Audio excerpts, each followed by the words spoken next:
And we should be live now, back on the BTF podcast, doing a watch along for England versus San Marino. This is a World Cup qualifier, the first of the qualifiers for the 2022 controversial Christmas World Cup in Qatar. I'm joined at the moment by Mr. Greg TMR. But we're waiting on hopefully a few more of our BTF colleagues.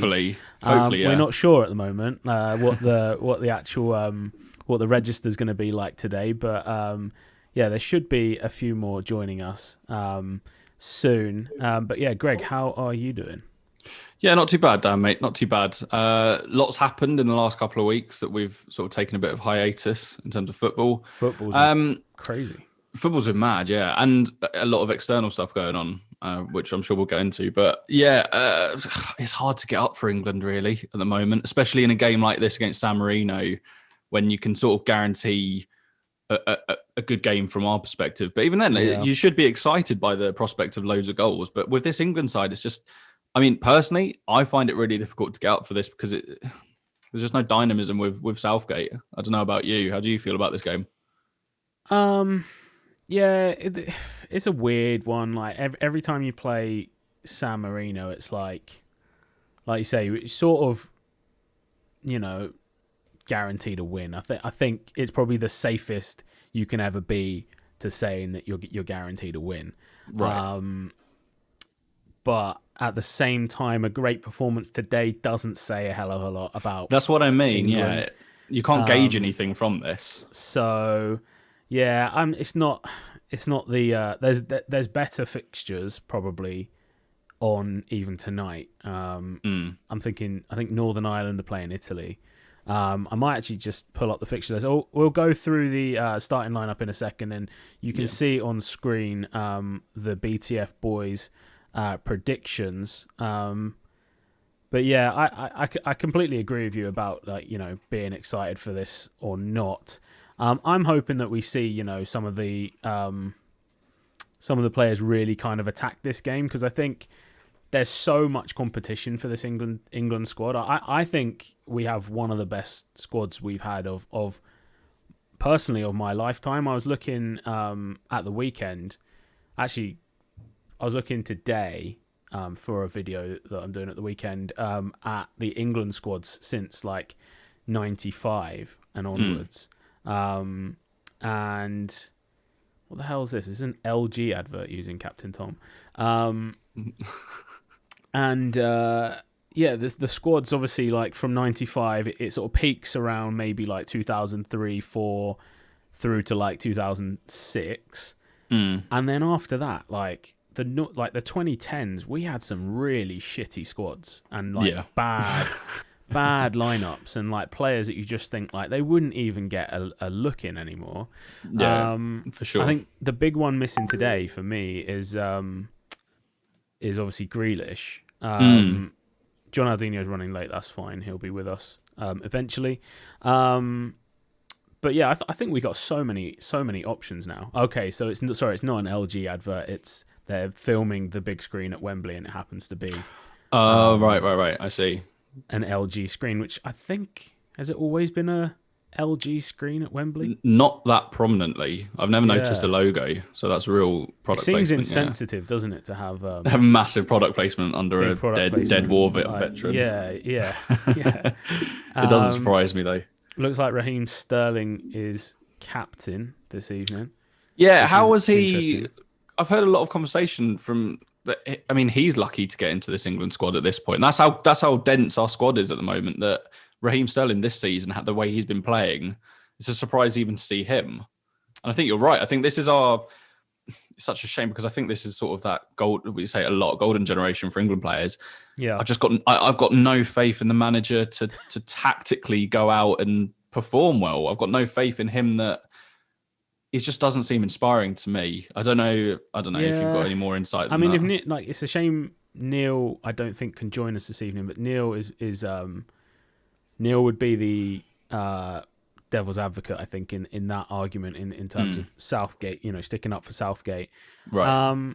It's so hard to judge. International football is so hard to judge because we have we have all these qualifier games, which generally, like, we don't have anyone too testing in our qualifiers, and then we play a couple of friendlies against the big dogs, and even then, it's like, you know, those are exhibition matches, and club football kind of takes precedence, and players don't want to get injured, so players are running at, like, I don't know, 80%, 70%, whatever.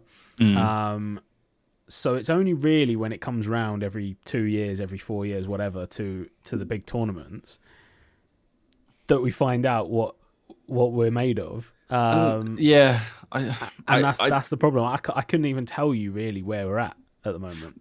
And the problem is that we talk about how we always sail through the qualifiers because, we get seeded a really, really nice group.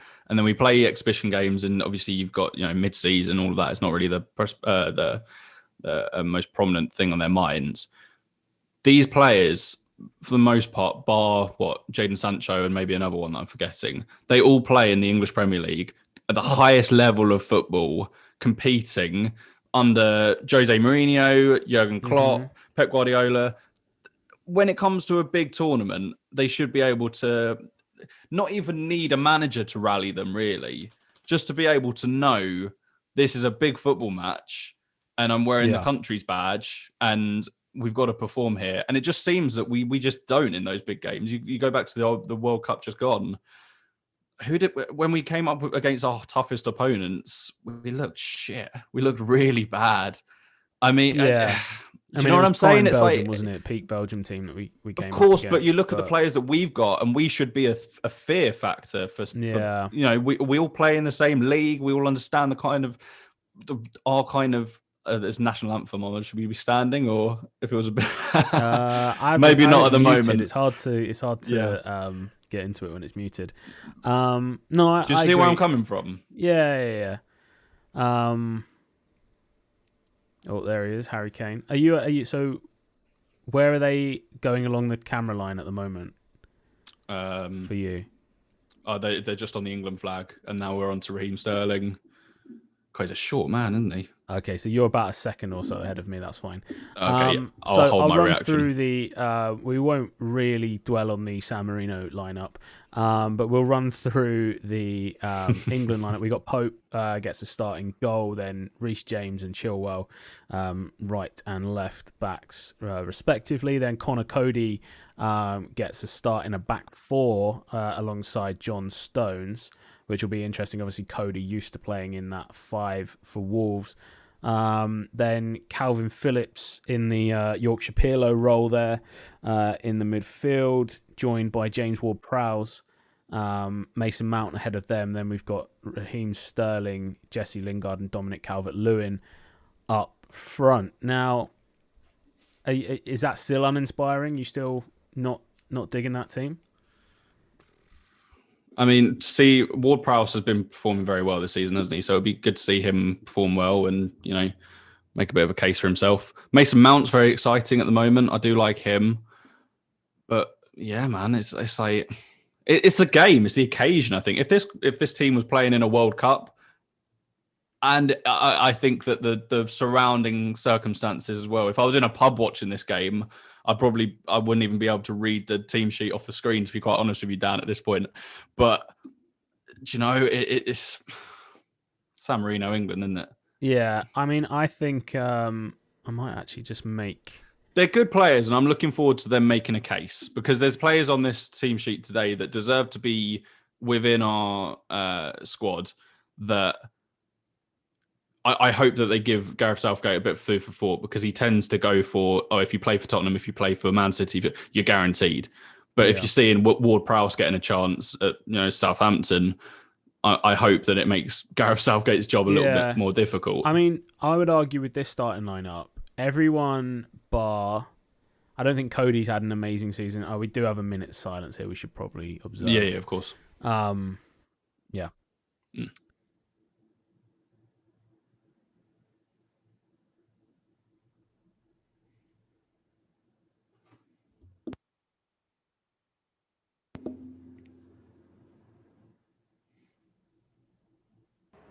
Earlier this week, we learned that Frank Worthington, who won 8 caps in 1974, passed away aged 72.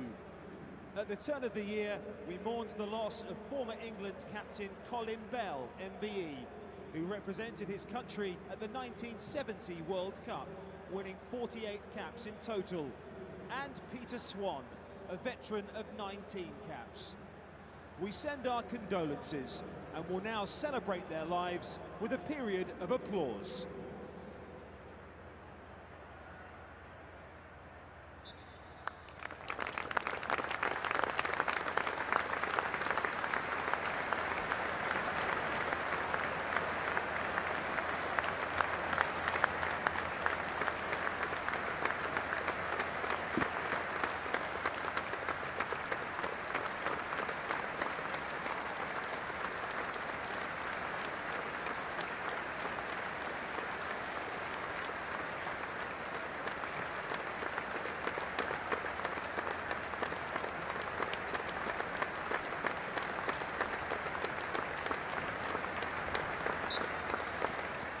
All right.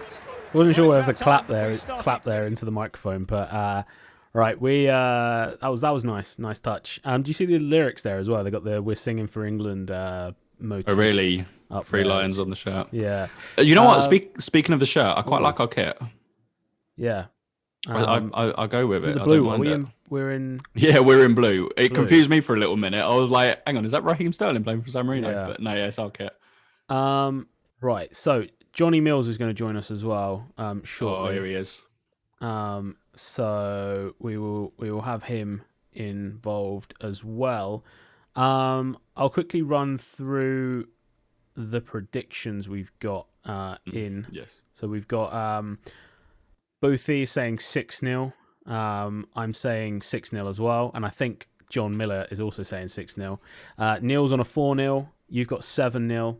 John Aldinho with the 5-1, and Jake with the 5-0. Oh, and we've also got Tom on a 4-0. So we're all anticipating. I think the lowest there was a 4-0 from Tom, and I think the highest was your prediction of 7-0. I think we would be very disappointed to concede a goal, to be honest. Yeah, there's no excuse. Let's be honest. We give ourselves credit, but also it's San Marino. If we're conceding, no. That's not good. We should. There shouldn't even. Yeah, no, lads. Doesn't happen. No way. And it's a huge victory for them if they score a goal, even if they lost 100%. 7-1. It would be to break us down at Wembley would be incredible. Are they San Marino? Are they still a team made up of part-time electricians and a part-time teacher? Yeah, is it still that kind of and stuff? Is it still that kind of meme, or is that been and gone? I would think so. I mean, obviously we didn't have the audio on for the. I can do a quick fact check when John joins. Yeah. I'll do a little check. I'm sure they probably are. That's usually the spiel, isn't it? Around San Marino is that they're made up of sort of average Joes. Just looking at the bench for England as well. We've got Henderson, Johnson as the two goalies, or Johnston.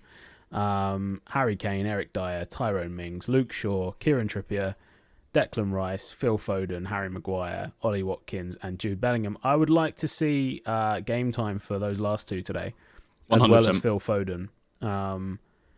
Bellingham especially. I've not seen too much of him. Raheem Sterling breaking through early. Chilwell's sort of not been getting too many starts, has he, under Tuchel? I think Alonso is playing in place of at left back as the left wing back. Oh, just not quick enough.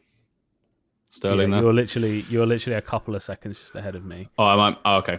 I might just try and. I'll let you call the action if anything happens. Well, I've just refreshed and I'm now on 2:43. I'm watching a replay at the moment. I'm on 2:19, 20, 21. 22. Oh wait, so refresh the whole thing because I'm up to I'm 20 seconds ahead of you now. Oh blimey! Okay. So this is the game we play, ladies and gents, of Zoom. Yeah, Watchalongs. Not got quite the same magic. 306, 7, 8. Okay, so we're about the same now. I think I might be like Perfect. 1 second ahead. Okay, you call. Yeah, I'll still let you call it.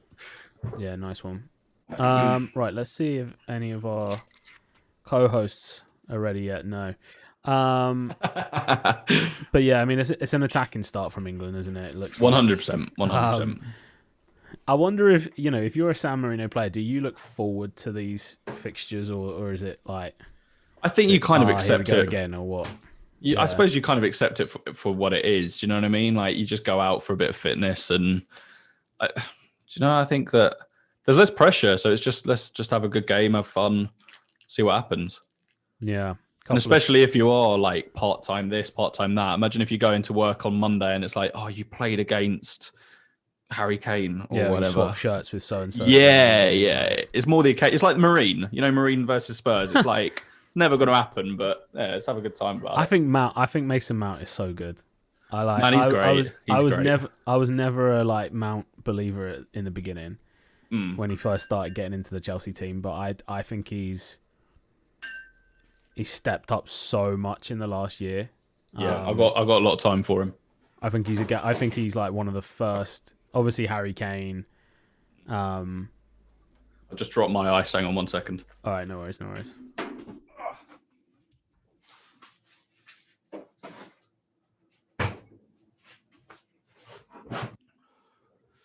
Yeah, like obviously Kane is a guaranteed like starter if he's fit, but I would say Mason Mount is close to being next on the team sheet for me now. Yeah, I'd say so. I think so. I'd like to say like Grealish if he was healthy and stuff, but I still think Grealish is an option rather than a guarantee. What is it between him and Gareth Southgate? I don't know what it is. A behaviour thing. Like he's not. Yeah. Like, I think he's gotten a bit of a soft ride, Grealish, in terms of some of the stuff he's done in the last year, even. Especially the one where didn't he drive his Range Rover like drunk? Yeah, and he crashed. Yeah, it. You're right. He didn't go on a big drive, I don't think, in it, but he was like driving it around and he crashed it, and almost an early goal there. Who was that? That was Calvert-Lewin going in for. Goal. I'm glad that he's starting. I think it's a big opportunity for him. I quite like him. Good lad. Yeah, it's incredible to think that. Oh my days, he's had a shocker there though. That is a sitter. He's absolutely missed the ball. I don't think he expected it to come through to him. But so Calvert-Lewin misses, I would say, the first big chance of the game. 100%. But yeah, it's weird to think that he's the player he is, and that man there, Harry Kane, is. He's saying I'd smash that into the back of that. He's like a lot ahead of him. So must be weird to be, a starting striker for a Premier League team and still know that unless Gareth Southgate decides to play 4-4-2, which you're never going to do, you're always going to probably be on the bench when it comes to the really big games. We'll think of it from a club perspective, not to make it about Tottenham again, but that's why we have such a tough time signing any strikers, because you go and you just know that you're there for when Kane gets injured. Yeah, when Kane gets sold. Not going to happen, mate. He's signed that life contract. That's why we're lucky with Vinny. Vinny Goal has been very happy so far, and he's been good little player.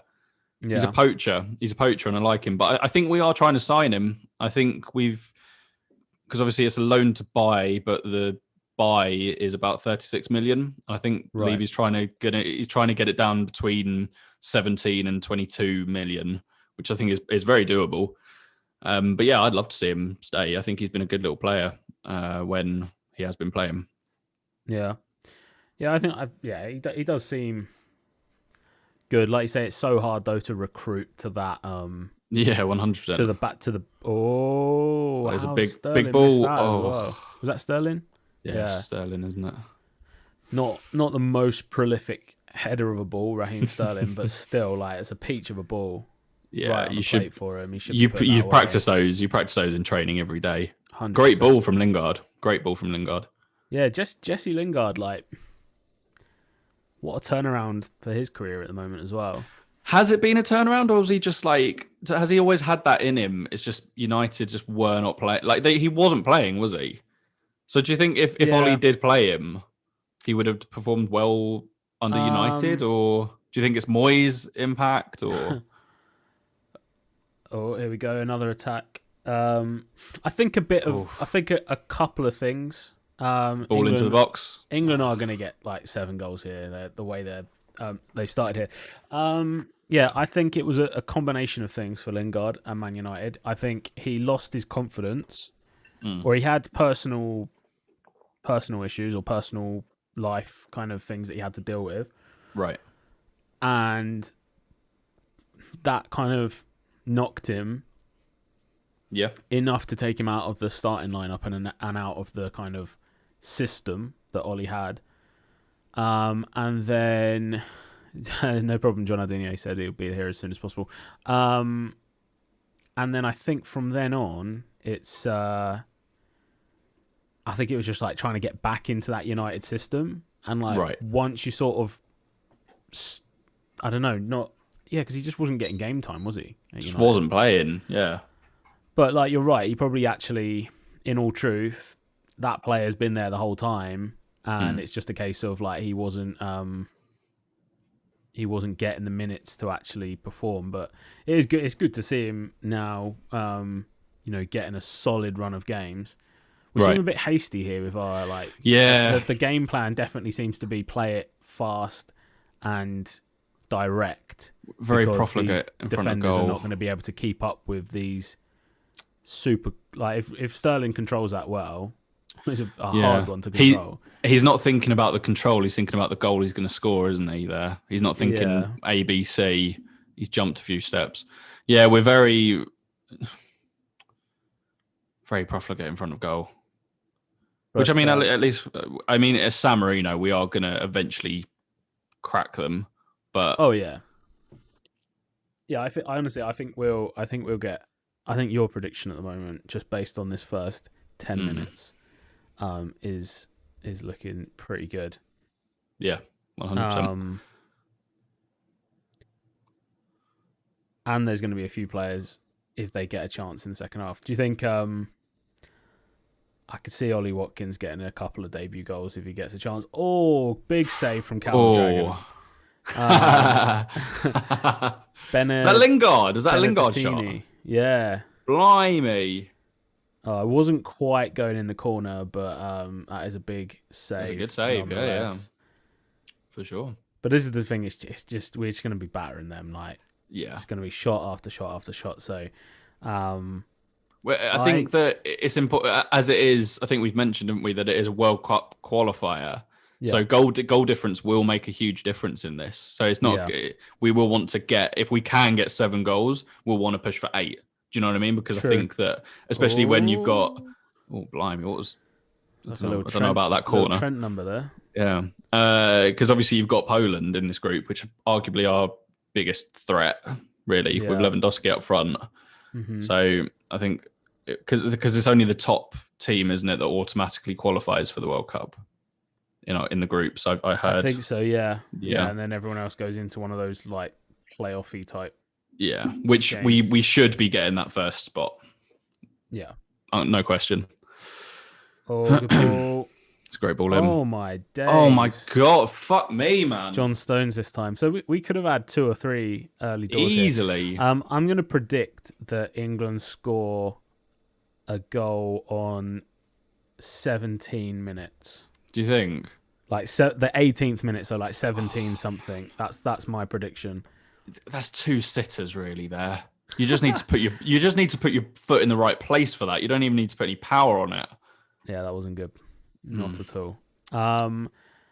But I think an okay start for England. Germany are 2-0 up, I'm hearing. Against who? Iceland. Iceland. Yep. We've got goals from Leon Goretzka and Kai Havertz. Nice. Kai Havertz, good man. Who's it? What's the German lineup? So the Germany lineup. That isn't it. Got Manuel Neuer in goal, Klostermann, Ginter, Rudiger, Emre Can, Goretzka, Joshua Kimmich, Gundogan, Havertz, Serge Gnabry, and Leroy Sané. Nice. Leroy. Oh, there we go. That's what I'm talking about. Ward-Prowse, good man. I missed it. I saw the finish. Yeah, I missed the setup. That's what happens when you predict something's going to happen on 17 minutes. Yeah, you get it 4 minutes earlier. Fucked over. Let's have a look then. So we had Chilwell inside to Sterling. Nice. Good goal. That link-up play with Mount and Chilwell and Sterling was good. Good finish as well. Across the goalkeeper. Lovely. From, what's that, from about 13 yards out. Ooh. There we go. Now the floodgates open. Is that his first goal for England, or has he scored before? I think he has scored before for us. I'm not going to know. Yeah, well, you would hope the floodgates. I guess that's the one thing with San Marino is it's scoring against them really doesn't change anything, because it's not like they now go, right, we've got to get a goal. If we want to stay do they have a game. system? Like, what's their system? Well, I think their system is just don't embarrass yourself too much. Like, don't concede too many goals. Yeah. Whereas like a normal, your normal kind of fixture, if England go 1-0 up, the other team has to then counter, exploit and try and 100%. Try and do something. Whereas San Marino, I think, just kind of it's all damage limitation, really, isn't it? Oh, 100%. But you could definitely see there that as soon as England started playing some quick football, the teams like this just can't cope. Yeah, 100%. But unfortunately, we don't get to play someone like this. Well, we do play Scotland, to be fair, in the Euros. That'll be fun. That'll be really fun. That is going to be an absolute cracker of a game. I hope the pubs are open for that. I really hope. They should be. Actually, they might not be. I think it's on the 18th or something of June. Oh, there'll be the outside bit will be. Oh, the outsides, yeah. Outside of pubs will be. Yeah. So hopefully, absolute scenes.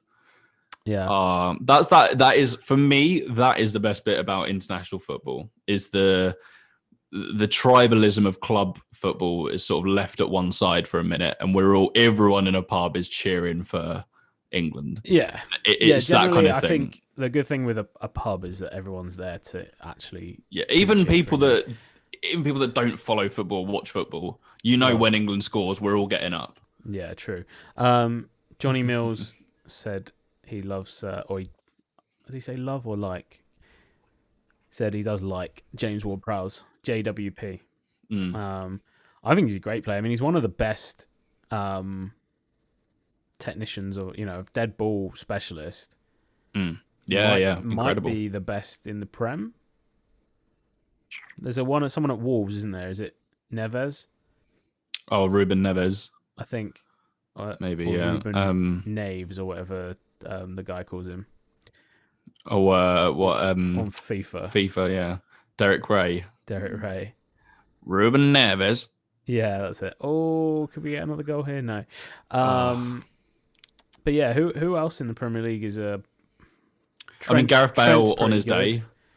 Bale on his day. I always think though, like the technique that Bale uses, and that any player that uses that knuckleball technique, just fairly inconsistent. Have you seen that? There's that guy in France at the moment. The one that Jake sent in the group chat. Yeah, someone sent it. But he scored 2 of those last week, like 2 of those kind of free kicks, and it does seem like players.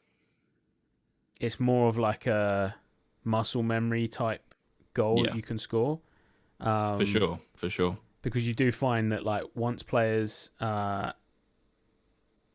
Riley Taylor, Chelsea fan, TV fan. Evening, let's go. So I was just reading out your name. Where does the name stop? Chelsea fan TV Taylor. Yeah, there we go. Evening. Yo, how you doing, dude? But yeah, it does seem like when players start scoring those knuckleball kind of goals, they then score a couple. Like David Lewis has had spells in his career where like he's scored a few, but it's always in like the same amount of time. And I wonder if it's because they're using the same ball. Yeah. And like when the ball, nice play, Sterling. Just kept it on. Post. When they use the same ball, so whether it's a tournament or whether it's a Premier League ball, or whether it's a whatever. And then when that ball changes at the end of the year, they maybe reset and they have to learn the technique again for that ball. Yeah, for sure. That makes a massive difference. Yeah. Whereas I feel like Ward-Prowse has more of like a classic free kick technique. For sure. Which, he should be pretty consistent with it in his career. But yeah, I think he would go down as probably the best current free kick taker in the Premier League. Yeah, I wouldn't contest that. I'd be happy with that. Their shorts look awfully baggy. It's like basketball players' shorts. See this player? Blimey, that can't be good for your aerodynamics. What is the logic with basketball as well, with having... Oh, mate, I'm not the right person. But then to ask, I don't know, because they used to wear... Lewis won't score another one like that. Yeah, literally, like he scored a couple for Chelsea. He scored a banger against Fulham once at Craven Cottage. I don't think it was a free kick. I think it was just from open play. He scored one in the World Cup in 2014, I think. And then, probably hasn't scored one of those for like 4 or 5 years. But yeah, at some point he had that in his locker. And it's the same with Bale. Like, yeah.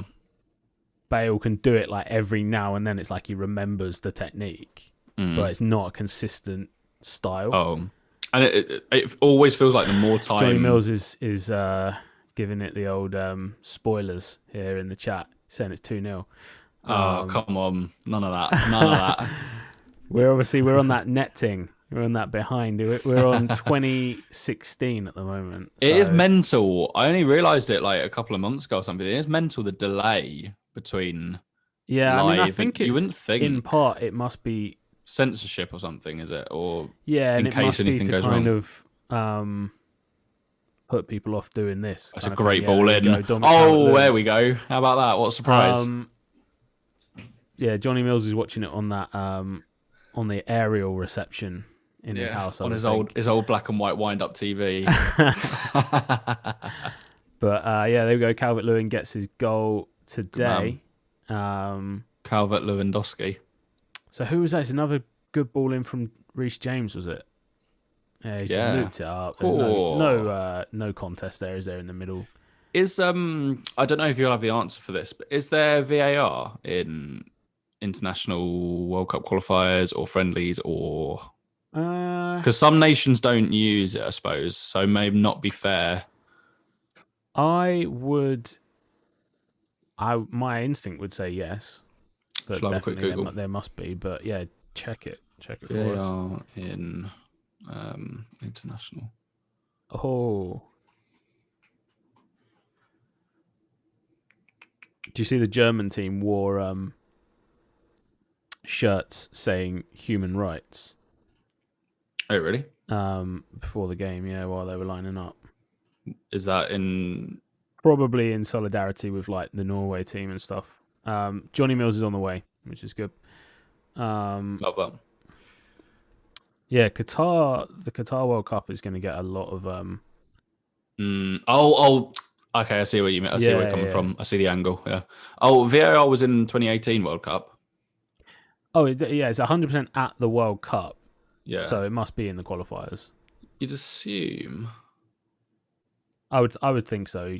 Yeah. Oh, no, nothing. If anyone's in the chat, if anyone has any more knowledge of that, do let us know. And make sure to like the stream as well. And subscribe, why not? Great content. Of course. Yeah. Nothing's jumping out at me, but one would assume. We'll find out probably in this match. Yeah. I'm sure it does. I think they have it in I think they had it in the under-21s games yesterday. A couple of guys got sent off for Italy late on in the game, so I think if they've got it in the under-21s... they would have it in men's.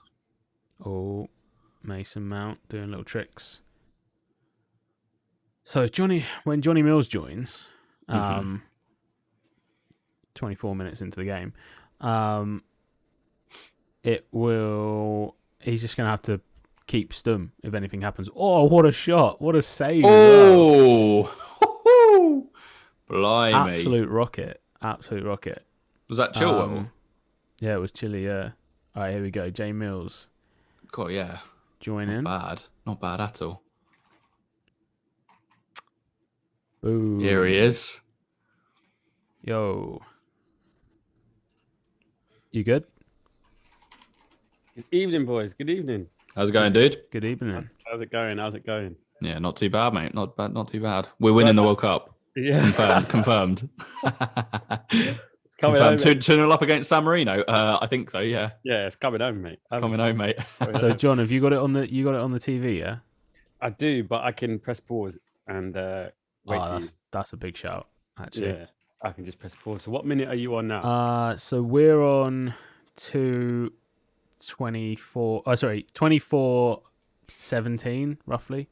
All right. I've just paused it now on 25:15. So you got to give me a 10-second warning. Yeah. So 25:15, yeah? We'll tell you when to unpause then. 10-second warning. Yeah, sorry, I've got to wear specs, man. Otherwise, these look like just blurs running around. John, what's your thoughts on the game thus far? Have you seen any of it? Yeah. I've seen the 2 goals. Obviously. Spoiler alerts. Yeah. Yeah. Thoughts? Standard, isn't it? Yeah, it's all England. They're just, they're miles ahead of them. Yeah. Time check, Dan. Time check.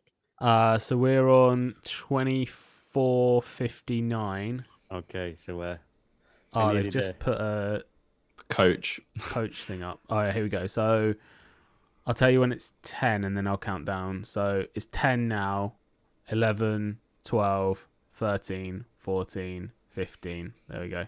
Right, premium content of three men counting and saying, what time are you on? Yeah. So at least we're all on the same now. Hit subscribe. John Aldino will join and he's on like half time. Yeah. But yeah, I don't know I don't know if you caught any of the start of the thing, but I was saying I think if you actually look at the full squad and the amount of players that England have got available to us at the moment, yeah, it is one of the better. Like obviously, probably for like star talent and leaders and stuff, maybe it's not as good as like 2002 through to like 2010, maybe when you had like Gerrard, Lampard, Terry, Ferdinand, all of those guys. But what a save! Saved it with his feet. He's gone all the way to the halfway line. His keeper's not bad, Yeah, he has been pretty good. Yeah, there's a few things. But in terms of the talent that England, that's a lovely little ball there from Mason Mount. Sterling fluffs it. In terms of the talent England have got and the depth of our squad, it's pretty good. It's up there with one of the best squads I've seen in my lifetime for England. Yeah, no, listen, I'd have to agree. Like, I think, in the past you'd be like, don't make any subs. You had that David Batty on. Emil Heskey. Yeah, Emil Heskey. Yeah, David Batty coming on. Even the manager himself. You're just like, if the starting lineup, you were like, yeah. And then everyone else, you were like, there was like almost, you think I know he was playing for Bayern Munich, but like Owen Hargreaves even playing for England back then, like no one even knew this kid. Yeah. And then we were all so shocked. I think that would have been 2004 maybe. Yeah, something like that. Or it might have even been World Cup 2002, but like people, Luke Young, just lots of like players that you just think back now and they're like, how were they even getting anywhere near the squad? But we just didn't have any depth. Yeah, we didn't have any depth. Now, that's a decent ball. Yeah, that is a good play. There's a lot more depth now. I mean, you're looking at this starting lineup now. I mean, how many of these guys are going to start? And it's a decent lineup. Do you know what I mean? Yeah. This is like a B team, if anything.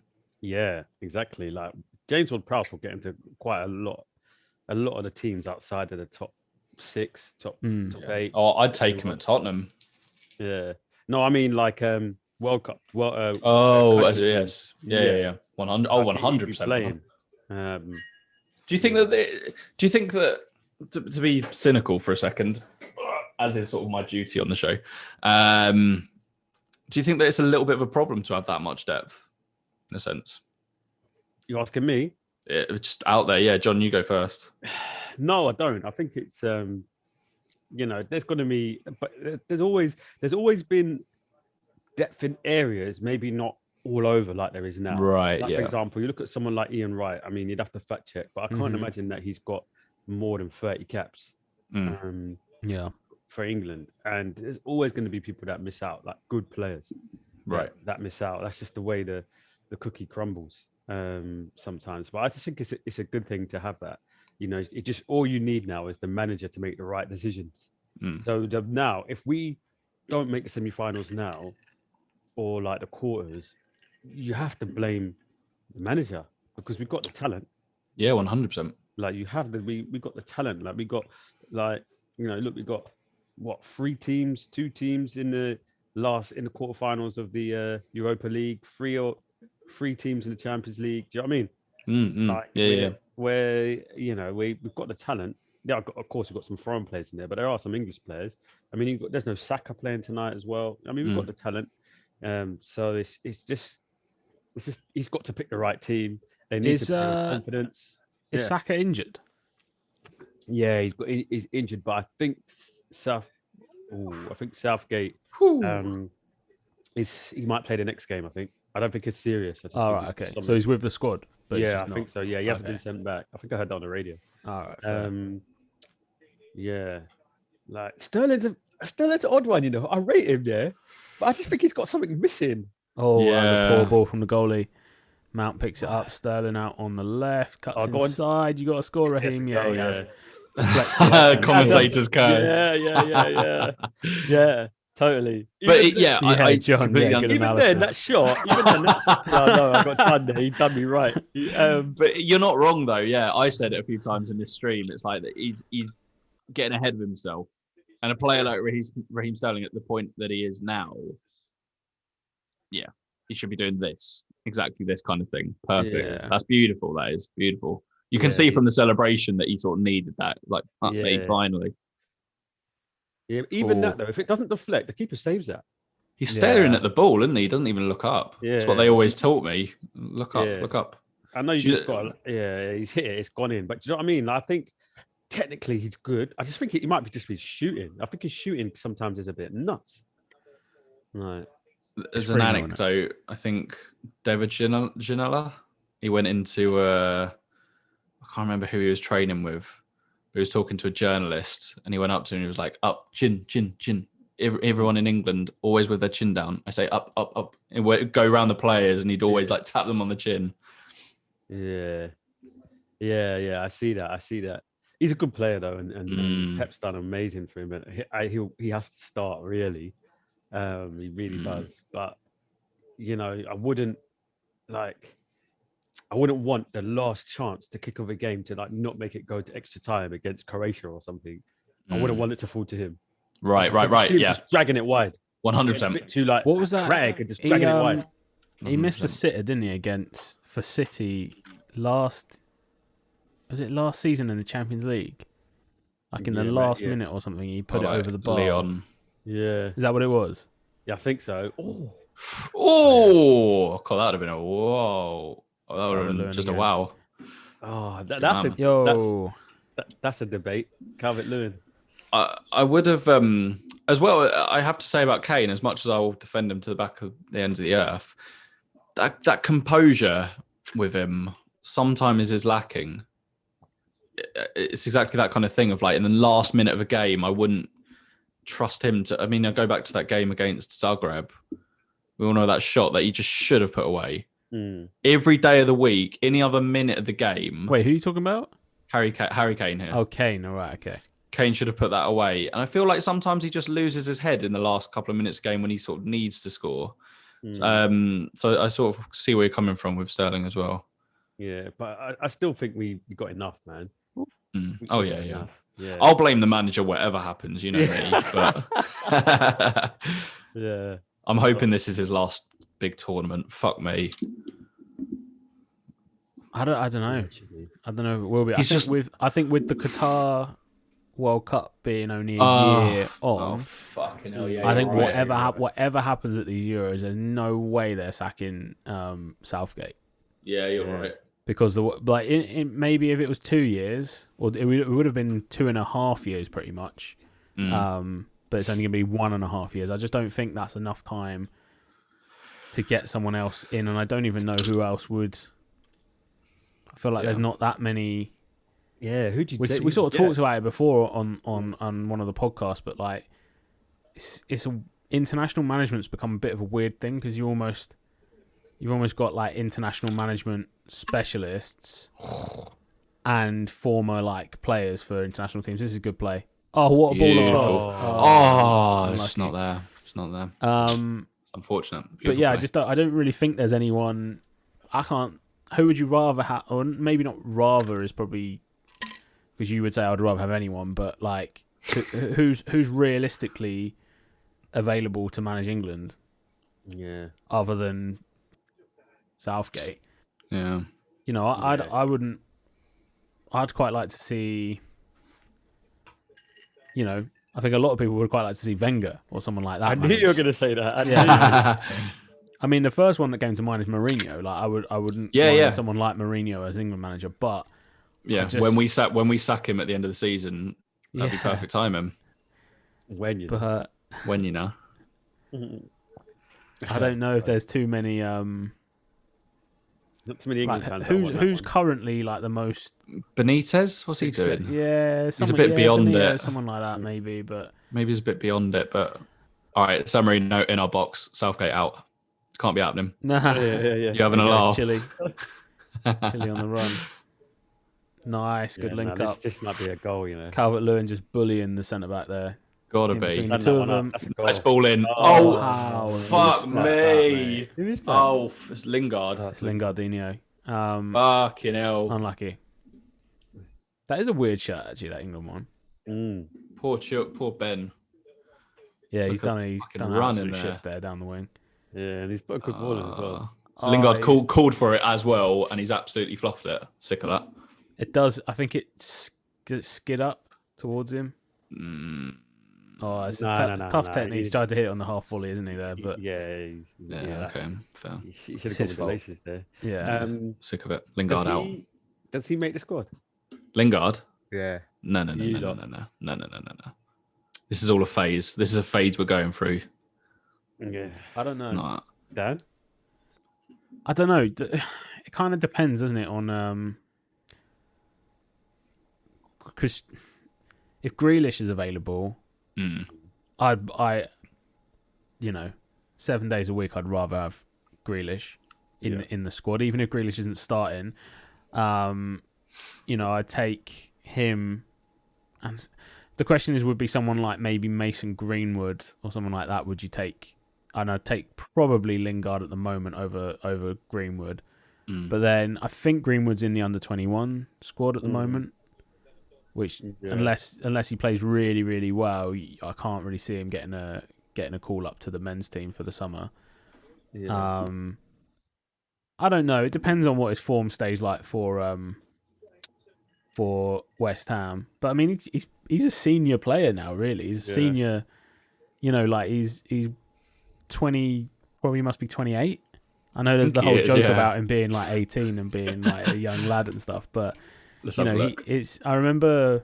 28. I think it was. Yeah, I think it was when Van Gaal was Man United manager, and I think he said to like Ashley Young, like, "You're one of the senior players here now." And Ashley Young said, like, to that point in his career, he'd always just thought of himself as like one of the kids, like that was there to just like get in line and listen to the senior players at the club. But Van Gaal came in and was like, "Yeah, you're a senior player here," and I think that is the sort of thing that can help a player's career once they, once you get great ball. Responsibility can kind of do a hell of a lot for someone's performance. So I do wonder, if there's that element of Lingard that he's actually got a bit of an example to set in this squad now.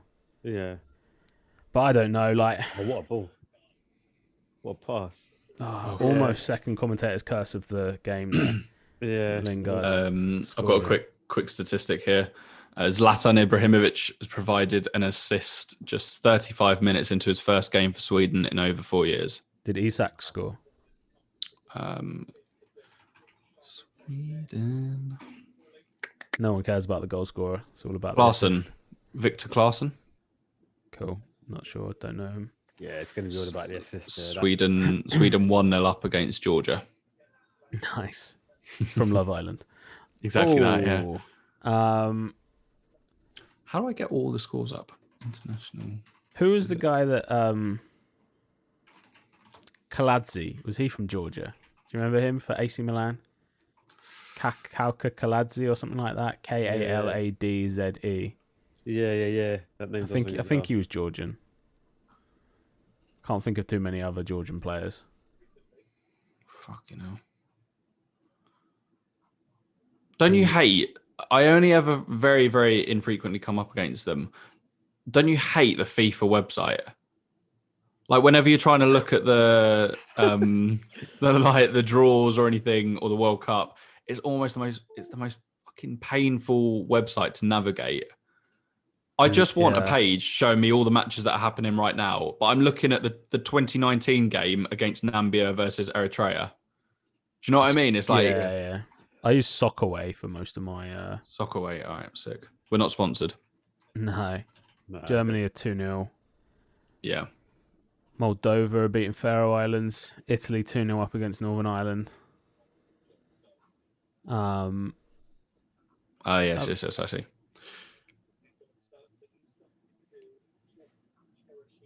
Just looking at the Italian lineup, you wouldn't look at it, and obviously there's a lot of experience in there through the middle, but it doesn't jump off the page at you. But they're playing really, really well at the moment, I think. Just looking at their like unbeaten, fucking hell. Their last time they lost was September 2018. Wow. And obviously Mancini's the manager there now. You've got to take COVID into that a bit as well, haven't you? Yeah. Yeah, you have, but that's still, let me just count. So we've got 5 on that page. 6, 7, 8, 9, 10, 11.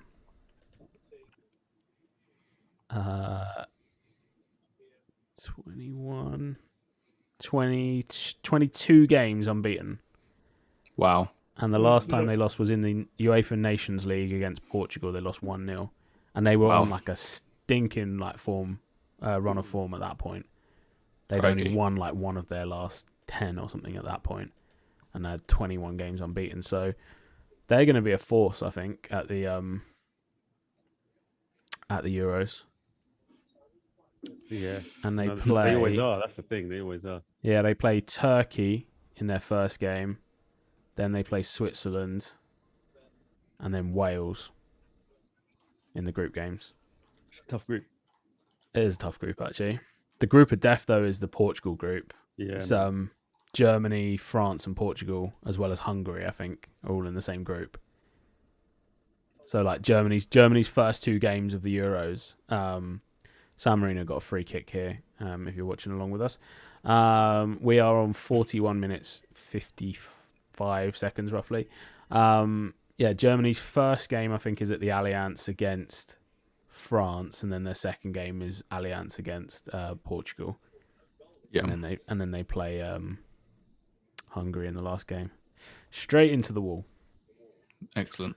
But yeah, to think that either Germany, France, or Portugal will be out after the group stages is crazy. England got a break here. Calvert-Lewin put the look at the hair. Pick him up. Sterling with a little signature move. Jesse Lingard can't finish it. Fucking hell, man! It's a good save. How many minutes does Jesse Lingard get in the second half at this rate? How many subs are there? 3, 5? I would think 5, but I don't know for sure. I'd say bring him off and put someone else. It's like bring him off, put someone else on. That's literally how it works. Yeah. Yeah, Yeah, They've Bellingham, invented yeah. something new.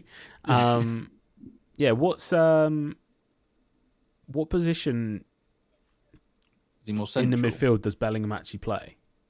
Is he more central? I want to say. I don't know. I don't Yeah, really. I thought he was central.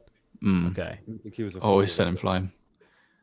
That's what I mean, Sterling. man. Oh, It's a weird That's little what I finish mean. at the end. Yeah, like he does that, and then Like the build-up play there is Mad it's absolutely finish. world class. infuriating. Infuriating. And then that's like a proper weak foot finish, isn't it? yeah. But sometimes he does madness like that with his right foot. That's what I mean. Like, That is a Like, cracking save, you know. Like, yeah, it's a great. This save. keeper's credit- done all right. yeah, all credit to Lingard. Like he's put it in the corner, and the keeper's made an actual How the Dragon worldy save there. Off so, his forearm, wasn't even his hand. I don't Um, think he meant it. yeah, he's been the man of the match so far, probably this keeper. yeah. I like how their badge So- is sort of very similar to Man City's. Yeah, 7 attempts on target.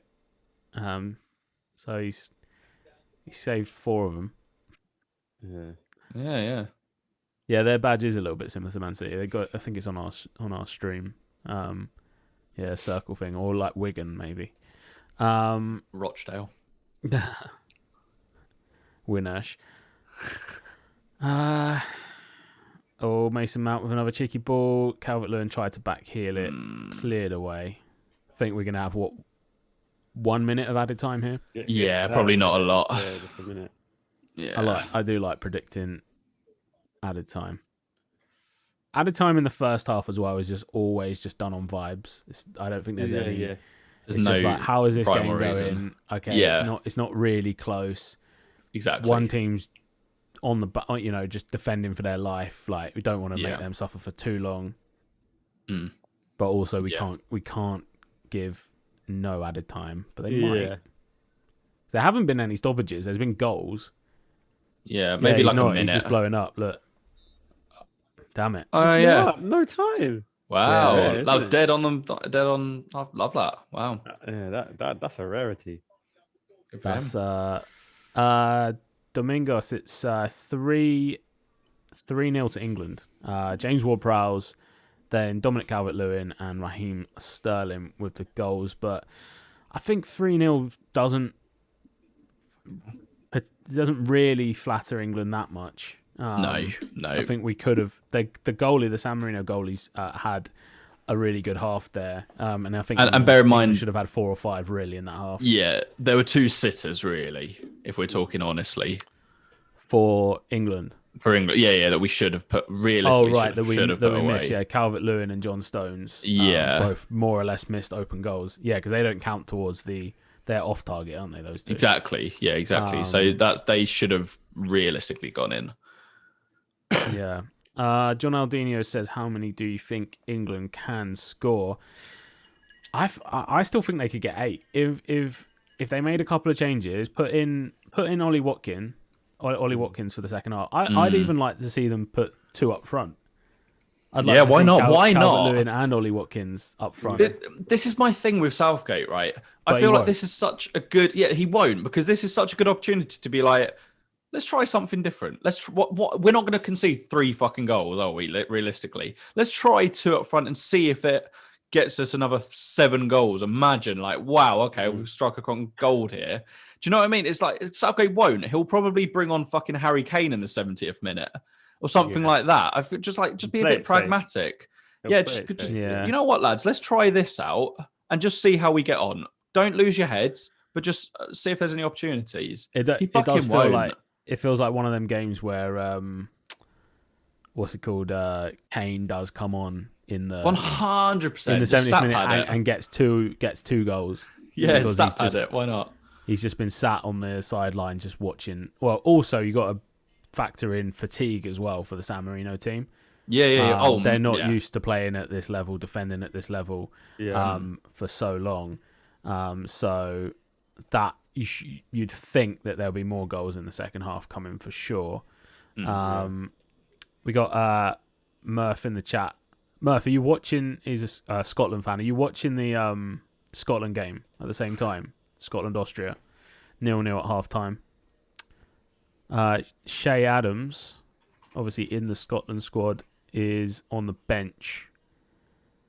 Kieran Tierney John, thoughts on Kieran Tierney this season? One of your most improved Arsenal players? Yeah, no, 100%. Future captain, maybe? Yeah, 100%. He's literally on course to be up there with, you know, I mean, I genuinely don't think we've had, me personally, I know other Arsenal fans might disagree, but I don't think we've had a world-class left back since Ashley Cole. Yeah. And Clichy wasn't really there. He was better at City, I think. I think for Arsenal, he was at fault for a lot. He loved the penalty. He loved giving away a penalty. You know, I genuinely don't think we've had a decent left back. I'm just trying to think for a long time. So yeah, I think if he keeps going the way he's going, I mean, I've watched the. I don't know whether other clubs are doing it because I don't follow that many other clubs on Insta. Yeah. Obviously I do on Twitter, but not on Insta, where you have these videos where it's basically fan cam on a player. Yeah. Right. You see them talking. I don't know if you guys have seen them. Yeah. And yeah, he's constantly talking, you know, he's throughout the game, you know, trying to keep the defense in line, telling people to press, all the rest of it. Like it's quite interesting to see. But yeah, no, I do think future captain, you know, he's young enough. He's a good player, man. I genuinely think if he keeps his consistency for another year, I think you have to start looking at him as a world-class left back. I really do. You know, he gets up and down the pitch. He's great 1v1. You don't get skinned. Not like Bellerin. Like Bellerin gets skinned. Like proper skinned. Like he don't get skinned like that. And he gets assists, puts in a great ball. Yeah, he's a good player, man. He's a good player. I rate him. Yeah, decent. I've just got the scores in the other games at half-time. Yeah, run through them. So we've got Spain 1-0 up against Greece. We've got Sweden 1-0 up against Georgia. Italy 2-0 up against Northern Ireland. Moldova 1-0 up against the Faroe Islands. Scotland, Australia is 0-0. Albania. Wait, Austria. Is that what I said? You said Australia, bro. Oh, did I? Oh, sorry. It's not Eurovision. Yeah. So sorry about that. Austria, Scotland is 0-0. Albania are 1-0 up against Andorra. I believe they're in our group, aren't they? Is that correct? Don't know. England. Wait, what was that? What was that one? Albania and Andorra.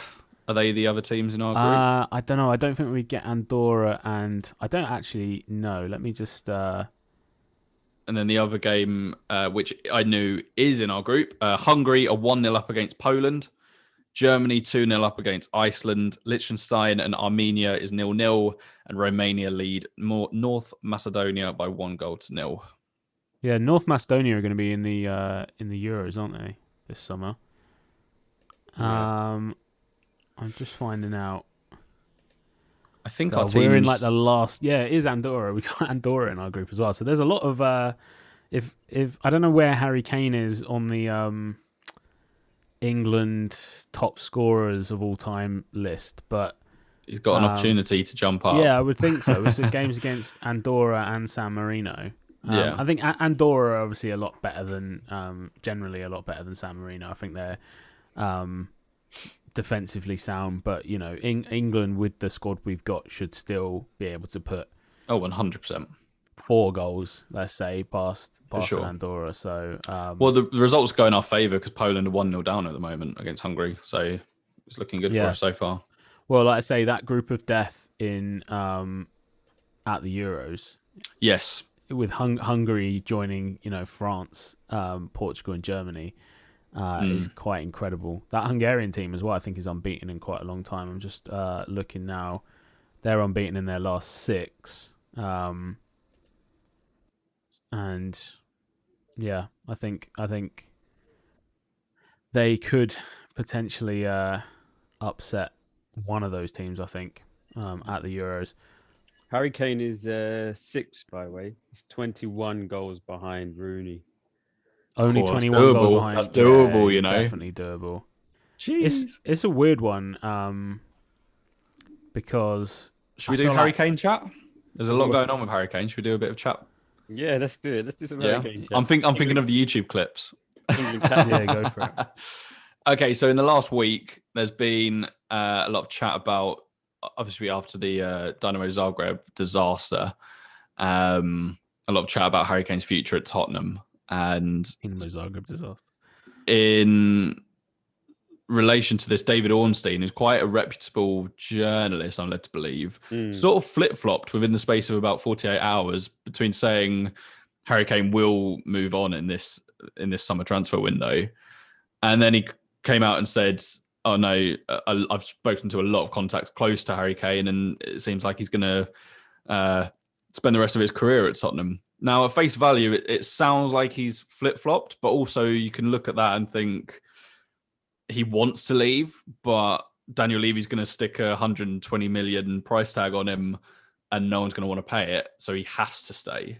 So I don't know, John, from your non-biased opinion on Harry Kane and Tottenham Hotspur, what are you thinking on that? Should he stay or should he go? I think he should Should go. he stay or should he leave? Yeah. Good one. Got him. Yeah. I like that one there. No, listen, he's got to go. Why? Otherwise, he's going to end up like Alan Shearer. Like, I was watching a podcast earlier and or a YouTube channel or whatever, and the guy was doing his all-time basically Premier League players, and some people were throwing in Shearer, and he got to the strikers, and obviously he had Henry in there. Obviously, that's a no-brainer, right? And then like he's picking the others, and then people are like throwing in names: Bergkamp, Zola, Shearer. And with Shearer, he made a really good point. He was like, the only reason why he could regularly get those amount of goals because he didn't really test himself in Europe, so he never really got that tiredness where people got rotated and all the rest of it, because he just played Premier League games. Yeah. Now, obviously, it's different for Kane because he is playing in Europe and he's still banging in goals, which is great. But people couldn't always throw it at Shearer. Like, people always throw it like, you didn't. Yes, you're one club man, you're a Premier League legend, but like, you could have moved on and actually won something. Like, that's his accolade, that he's got the most goals, which will probably be overtaken by Kane in the next 5 years if he stays in this country, maybe goes to City, or even if he stays at Spurs. But Kane's not won nothing. Is he? He's got no trophies, is he? Audi Cup. Yeah. Come on.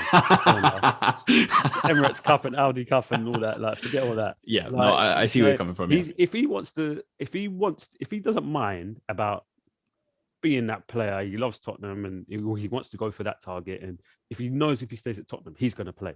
Like, as long as he's, banging in the goals, he's getting 20 goals a season, he's going to play. They're not going to upgrade him. They're going to try and find somebody that's always going to be his understudy.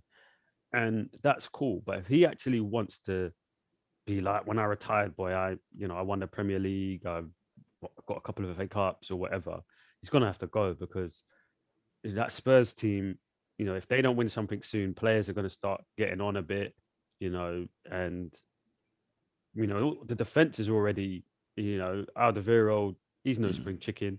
Lloris, I just can't see Spurs winning anything at the moment. Like, if they can turn around and win that Carabao Cup, and that'd be great. But for Spurs, but I just no one's betting on them to do that. Everyone thinks they're going to get a good slapping. So if that, I don't know. I just think if he wants to win something, I think he needs to move on and not do a Shearer. It's kind of a long-winded way of me saying it, but making that Shearer comparison. But yeah, I think if he wants to win something, he needs to move on and maybe look to go to a big team. Aguero is probably going to be gone. Like, if City are going to look for maybe the striker, whether it's Haaland, Kane could be a good fit for City. Kyle Walker went there and done bits. So yeah, that's my thoughts. Yeah, Dan, I what do you think? City, I completely agree. I just don't. I think Spurs is not, he's not going to win titles. He's not going to win a Premier League, especially at Spurs, anytime soon. And he's in the prime. He's in his prime years now. It's not like he's 3 or 4 years away from being in his prime. He's literally in his prime now, and I just think he's got to go. And the thing is, City are basically probably going to try and make a decision whether they buy him or Haaland, or whether they go for him or Haaland. Obviously approaching it and actually getting the deal done is two different things. But I don't know. I could see him more likely going to Man United than City. I think United would break the bank for him, and I think he'd be a really good player for Man United. I think he'd equally be a great player for City, but I just can't see Harry Kane as a Manchester City striker. I just don't feel like that. But equally, I don't know. I don't know whether Erling Haaland is a Man City player. I don't know whether Erling Haaland is a Pep Guardiola player, or if he's more of a Zlatan Ibrahimovic type that didn't really get on in a Guardiola system. But you're right. Obviously, Aguero's on the way out probably this summer, and Jesus is Jesus. Like, he's a consistent player, but he's not really a centre point, is he, in their team? And you think City have been so good this year. If they don't win the Champions League, then it's still going to be that search for that missing puzzle piece, which is likely to be this centre point up front. So I don't know. Like I can see, I think Spurs will get over 100 million probably for him. I think he'll be the most expensive English player ever. But yeah, unfortunately, I still think Spurs could win this League Cup. If they catch City right, and I think City might have some bigger fish to fry as well at the time, obviously, because they're still in the Champions League, they're still in the FA Cup, right? They probably have the Premier League locked up by then. So City might have some sort of bigger priorities by that point. But yeah, I do think he has to go, and it's a shame because I'm not an Arsenal fan or anything, so I'd like to see Spurs do well, and I'd like to see Spurs win trophies, but the way it sort of fell apart this year, I just think it's not going to happen. It's not like it fell apart and they it didn't fall apart slowly either. It was just like you were flying high and then just suddenly like the wings just fell off. So yeah, is that Bellingham on? By the way, we're back out. Yeah, so got Foden. Trippier's on for Reece James, I think. And John Stones is off for Tyrone Mings. Nice. Phil Foden and Jude Bellingham have come on for Mason Mount and Raheem Sterling. Cool. And Trippier's on as well by the looks of it. Yeah, I said that first, yeah. How many subs? So that's for James, was it? Four subs? Yeah, for James. So Reece James right, and John Stones have gone off for Tyrone Mings and Trippier. Yeah, so what is it? Has he used 4 of his 5 subs? Yeah, he's used 4. Fair enough. So I'll tell you when mine are just kicking off. Well, they haven't actually yet. Oh, really? Oh, okay. what? I'm way overhead. Yeah, okay. I'm going to refresh. I think when it was on adverts at half time, I could see it like mine buffered as well a few times. So okay, so I'm on 45, 31, 2, 3. All right, perfect. 4. I'm about 1 second behind you then now. Okay, yeah, you're ahead of me. I'm 45, 32. I can forward mine. What are you on now? 42, 43, 44, 45. I gotta wait, man. They're doing the subs. All right, cool. Yeah. Yeah, Mount Bellingham, it says on mine at the moment. Yeah, same. Yeah. Happy with those substitutes? I am, yeah. I'm looking forward to seeing Jude Bellingham. Yeah, same. But yeah, John, we were saying before the game, it's one of those where it's very hard to kind of read anything into this game because they're still professional, on the most part, professional footballers that they're up against, but it's not the same as it's not a testing game against. Nah. Even if we were playing like Georgia or someone like that, where they're a bit more of a defensive block that you have to break down, whereas I don't think we're going to see that here. So Lingard stayed on as well. Which is interesting. Have they got like a player, that marquee player that's playing for San Marino? Yeah, somewhere. Second division in Spain. Old goalkeeper by the looks of it. Yeah, the goalie's not good. Anything about their players. Like, sometimes with these teams, they've got like one player that's playing in a championship or... No idea. Or something. Did we read out the subs bench earlier, by the way?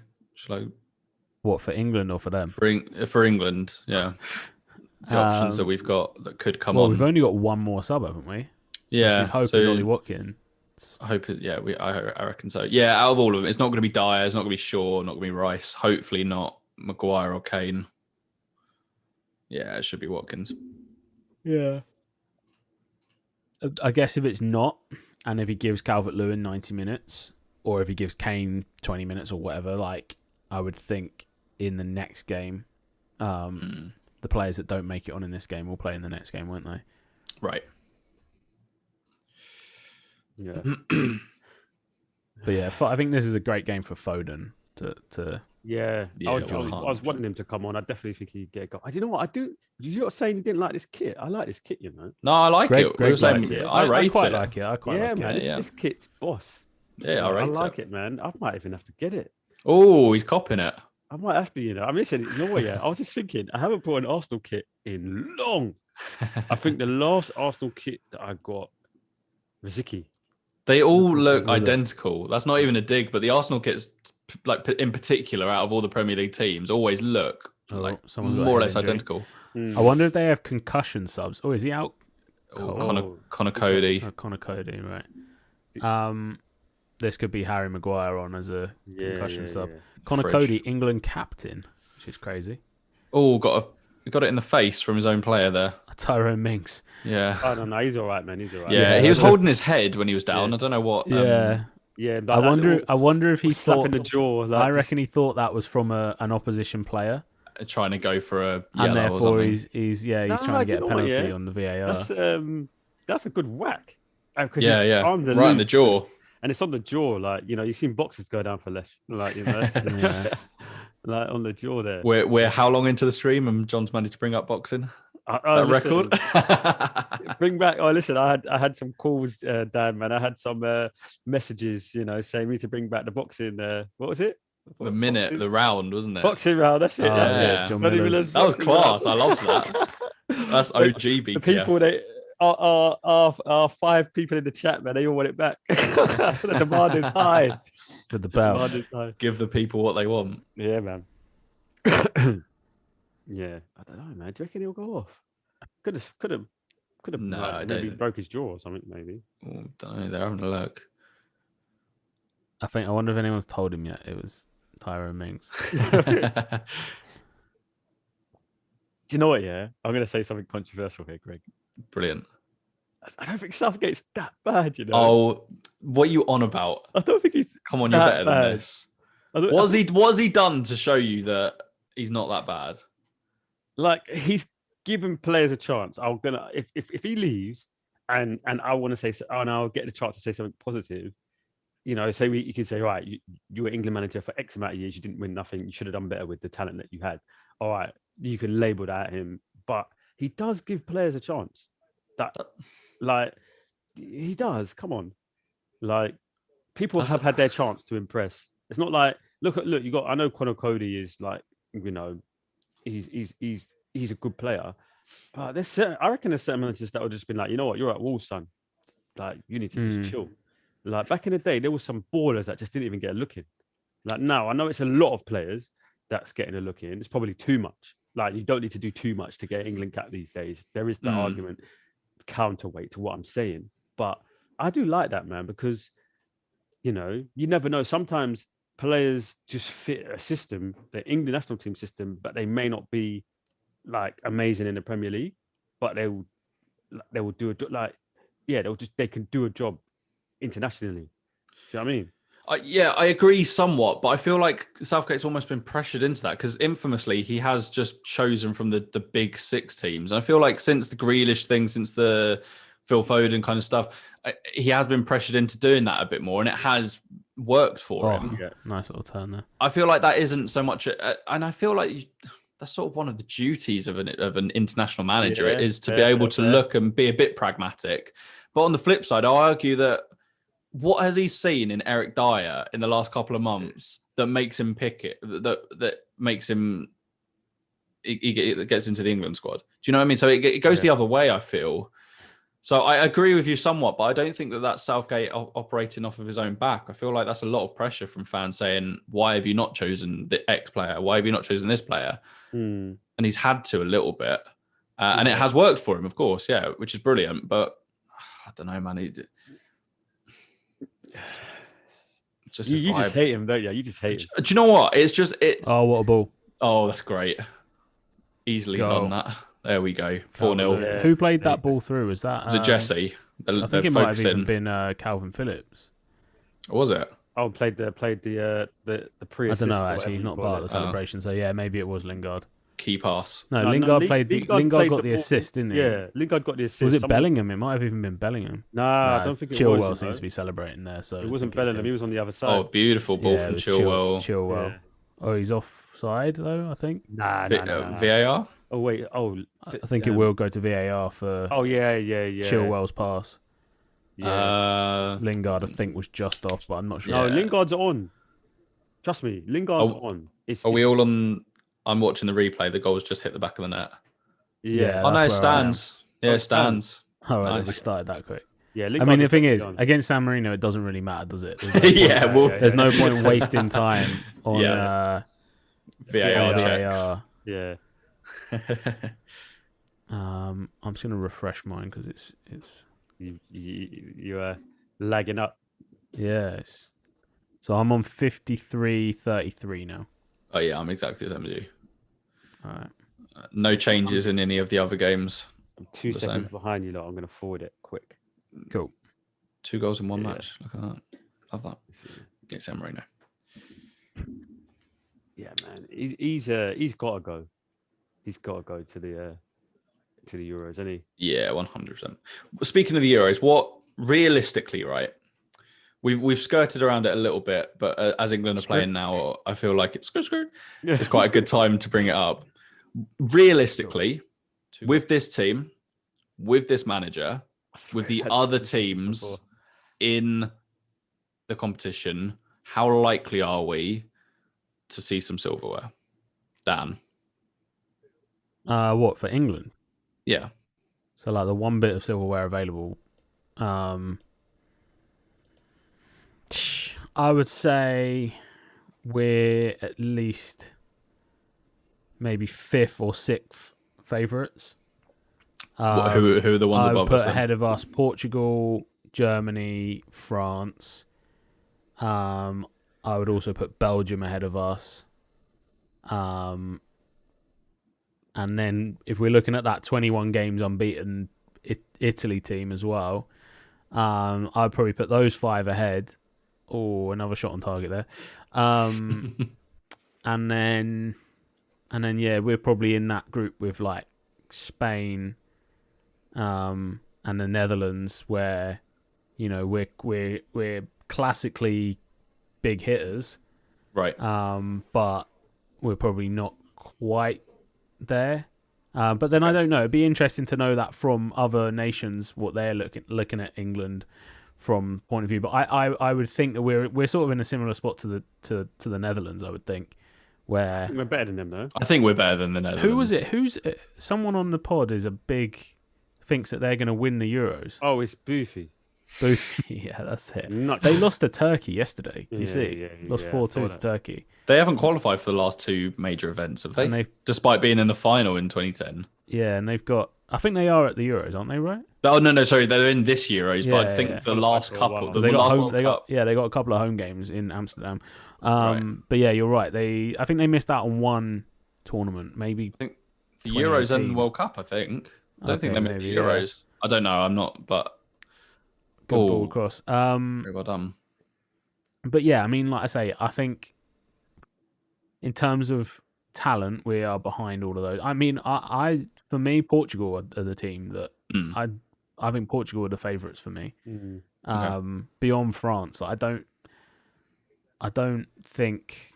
Oh wow! Look at Lewin's shirt. Yeah, man. Was it ripped? Ripped up. Ripped up. Yeah.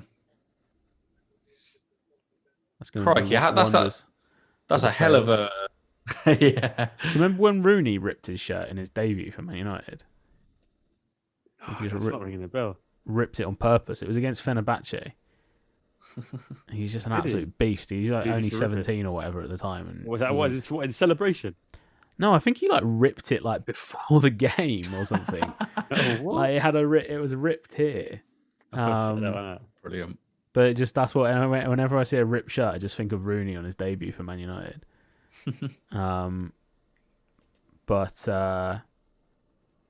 Hey, there we go. 6-0 is en route. Boofy's in the chat. I said 6-0. Yeah, I think 3 of us have got 6-0. Me, you, and Boof. I said 6-0, man. Because I'll be honest, I feel that in the Euros, in our group, I can even see us having trouble. What's our group again? So our group is Croatia, Czech Republic, and Scotland.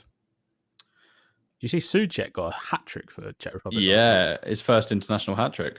Yeah. Back to that. Probably his last as well. I wouldn't expect. Yeah, realistically, because I feel like Scotland are going to dig their heels in. I don't know the order of the games. That will have a massive impact, of course. But Scotland will dig their heels in for that game, and I feel like the way we historically play sometimes in the opening game of tournaments, or any game in tournaments really, we're a little bit lackluster. So we need to be up. That's a game that we need to be up for. Leave, quality of players, tactics, all at the side. If you're not up for that game, it's a tough game. Croatia, of course, we all got the scars for them. Yeah. Czech Republic, I don't really know much about, but I feel like they do have some good players. But I can see us, we're all thinking realistically, and we should, rightly so, we should be thinking we stand a good chance in this tournament. But I can realistically see us having a bit of difficulty in that group. Yeah, I can see us getting 7 points. Right. Yeah, 7 points, and that should be enough. I think the advantage is I think we're at Wembley for at least 2 of the games, if not. But if 3. we're not in front of, does that really? If it's not in front of fans, does that? Is it travel wise? Is it not in front of fans though? Because aren't they planning for the last? Oh, here comes Ollie Watkins. Aren't they planning for the last round of Premier League games to be 10,000 fans? Oh, I don't know about that. The Carabao Cup final is in front of 8,000. Yeah, so I guess what difference? You might be right. What difference does 10,000 fans versus no fans? It probably is a big difference. It's people in the stands though, isn't it? Yeah, to be fair, but, it's an audience. But yeah, I still think the advantage of playing at Wembley should help quite a lot, and that's the thing. If we can get over that line and get to the semi-finals, the fact that the semi-finals and the final, that was a nasty tackle. That's going to be definitely a booking. I've been watching this kid for a while. He always wants the ball. What, Bellingham? Yeah. Constantly, for a while, as in this game, or yeah. Yeah, he's a good player. Jude. So yeah, go on. Sorry. But I think if we get to the semis, then just having Wembley for the semi-final and the final is that little bit of an extra boost. And I think they're getting physical. I think playing in the Allianz Arena will also help. Oh, what a goal that would have been. Will also help Germany, I think, get out of their group. Right. Do you see the new? Have you seen that all black German kit? Oh, it's spice. That's really so nice. Absolute kit. Spice. Have you seen it, John? Nah, I'm gonna have a look now. It's like a blackout shirt, so it's got like black logo, black.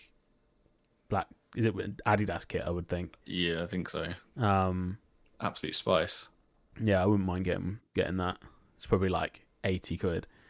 Oh, easily. Oh, all of them. Yeah, mental. Yeah, that's nice. Yeah, that is nice. Black on black. Yeah. Yeah, that looks good. I used to be. We're going to clip that. Yeah. That's a soundbite. That is a soundbite. Yeah, do you know what? Yeah, I used to know a guy. John will know the guy. He used to get kits, and I'm talking maybe 2007, 2008. I had every kit going. What? Because they were fake ones? No, they were real. He worked somewhere. Right. You know a man, back of a lorry talk thing. He used to just come to coaching on a Saturday and just sell kits. And we'd get our wages, and I just spend 2/3 of my wages on kit. Nice. Living off every week. And then I found them all about 10 years ago, And then I just gave them all to charity. I knew a guy that was going to Africa. Yeah, I regret it. I knew a guy was going No, to that's Africa. good. Charity's And good. he was like, oh, if you got any clothes or anything, old trainers, old phones, like when I go to Africa, like I give it to the children and stuff. Enough. And I just like, you know what? I've got a load of kits, bro. AC Milan, Valencia, like hella kits, bro. I had loads of kits and I gave them away. Like, I mean, to be fair, they might not have fit me now anyway.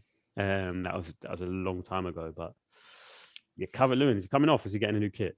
I think he's Yeah, coming off. Ollie He's coming Watkins. Fair play. Happy about that. Yeah, Couple of spice though. Yeah, I'll get that kit for sure. Couple of updates from the other games. We've got Hungary that are 2-0 up against Poland, and Germany have scored a third against Iceland. Who scored the third? I know it was Kai Havertz and Goretzka, wasn't it? So we've got Gundogan. Mate, that guy, he's on fire. He could be. I wouldn't be surprised if he's Football Writers Player of the Year this year. He has to be. Yeah, Has to be. it'll be here. It's between him and Diaz at the moment.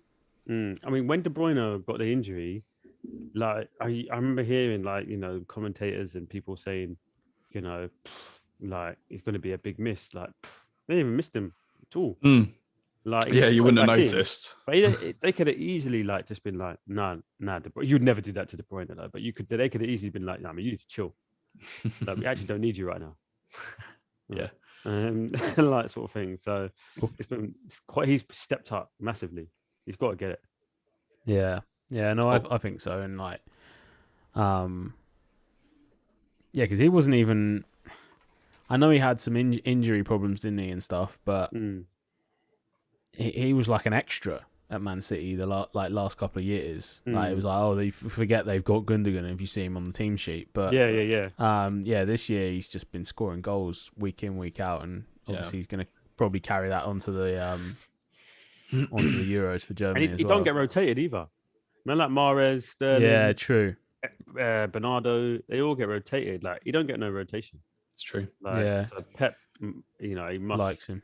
Yeah, he likes him, man. He plays. Scotland 1-0 down against Austria. Told you, man. We're going to whack them up. I'm telling you. And Poland have got a goal back against Hungary, 2-1. 2-1. Oh, Hungary went 2-0 up. What are you saying, John? Frozen, I think. Up Scotland. Sorry, all the Scottish listeners. You're going to get whacked up, and then we're going to beat Czech Republic, and then we're going to draw with Croatia. Clip that up. Yeah. Clip that up. Clip clop. 7 points. Yeah. 7 points. 7 points to pull the octopus. Yeah, man. Getting out of that group. I hope so, man. We really need to. With this set of players, come on, it's silly, isn't it? We just need to.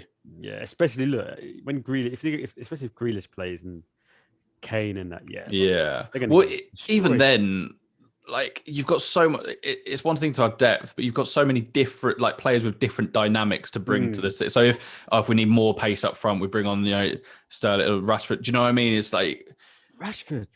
Rashford. Forget about it. Like we need to get to the semi-final. We need, realistically, we should be going in, and that's okay. This is where the crux of my issue with is Southgate. I don't see him in anything I see of him. I don't see him having this mentality of, we're getting to that fucking final, whether you like it or not.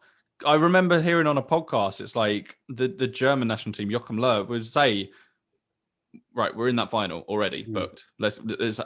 We decide how we get there, but we're there. I don't see that mentality from Southgate. I don't know about the players as much, but that's one thing. But the Southgate, I don't see him. It just seems to me the mentality is like, well, we go and we play our game. We'll just see what we can do. Like, mate, get yourself in that fucking final. What do you mean? It's like you're saying, John. It's like we're in that semi-final. Book your seats right now. I want that kind of attitude. Yeah, I'd love to see an all or nothing. Behind the scenes. Can you imagine? As if. Man. Can you imagine? Hope you guys are all right. You enjoying yourself out there? Gareth, go out there and have up. some fun. Give me a football and shut up. Leave me alone. I'm going to practice my free kicks. Yeah, I mean a prime Mourinho wouldn't be England manager anyway, but a prime Mourinho would win the Euros with this team. Right, easy. Oh yeah. So I just don't have any faith in Southgate, honestly. Yeah. I like Bellingham, I haven't watched him much. Yeah, he does look good. I I'd must take say, him like, over Calvin Phillips any day. Yeah, I've been sleeping on this guy. I didn't really know who he was until he went to Dortmund. Mm. I was No, like, yeah, who? not me. Who's this guy? Where was he? Where was he at Birmingham? Birmingham City. Yeah, they retired the shirt number. That's the lad. Did they? Didn't they? Yeah, that was like, it went I viral. think They were like so. in honor of. Yeah, they definitely did, and then everyone memed the fuck out of it, and then I think they sort of had to retract it a little bit. What was it? But What was it? so they Yeah. basically said, like, in honor of Jude Bellingham, we're going to retire the number 22 kit, and everyone was like, he's like 18. You fucking serious? Yeah, you can't do that, man. That's crazy. It's a He wasn't bit that good. It's not like he got them up to the Premier League. Or anything. exactly. Yeah, it's like, all right, come on, settle down, lads. Yeah. Yeah, it was a bit weird at the time. Greece have scored a goal to equalise against Spain, 1-1. Spain are fishy as well. Yeah, Spain are a bit fishy these days. yeah. I don't know, man. I wouldn't be like, you guys have watched football for a while, but in the noughties, maybe even the Teens. I don't know what you call it, the Teenies, Yeah, I think people we call got, it. like, I call it Spain. 2010s. Yeah, Got 'em. 2010s. No, I like teenies. The Teenies. teenies, yeah, the teeny tinies. We got Spain. I'd be like, Yeah. that's it. You're out. Right? 100%. Yeah, We got Spain now. I'll be thinking, boy, you lot better at least go to extra time. At the least. Yeah, they've fallen off like very quickly. Yeah, I'm They just were looking terrifying. at like their lineup. David Villa, absolute legend. Yeah, I mean they've still got Morata. Didn't he score? He scored today, didn't he? Like, Yeah, Morata, Rodri, right. Koke, Canales. It's a good play. It's a good team. So they're all young players. They could still come good. Yeah, no, but I just think I don't think we should fear them. That's the point. No, of it. no. Like when you're getting them, when they got Fabregas and David Villa in there and Fernando Torres, I'm like, yeah, you lot better just play 2 banks of 4. Right. Otherwise, you're going to get destroyed. Now, I Yeah. think we should be like going blow for blow. Yeah, we should be up for this. Yeah, 100%. No. I mean, their bench is very strong today, but yeah, I don't know. I'd like to see.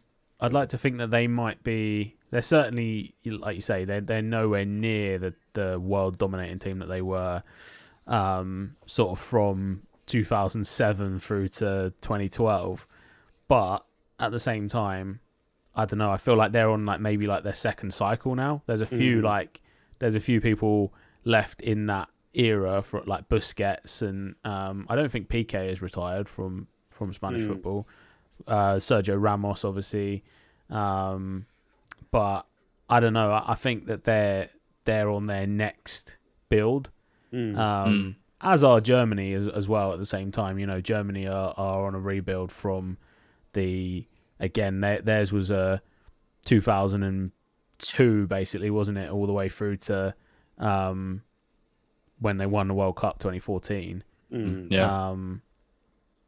But yeah, I don't know. I think Spain could be like an upset in there, but maybe. I wouldn't fear, like you say, you're completely right with the fear factor is not there really with Spain anymore. Like when you were coming up against Xavi and Iniesta and Busquets in that midfield, and like you say, Torres and Villa up front, you knew that they were going to just grind you down. Grind you down. James Ward-Prowse here with a free kick. Yeah. We'd expect him to hit the target at least. Come on. Oh, he's at the post. Oh, he's at the post. Oh, he's hit the post.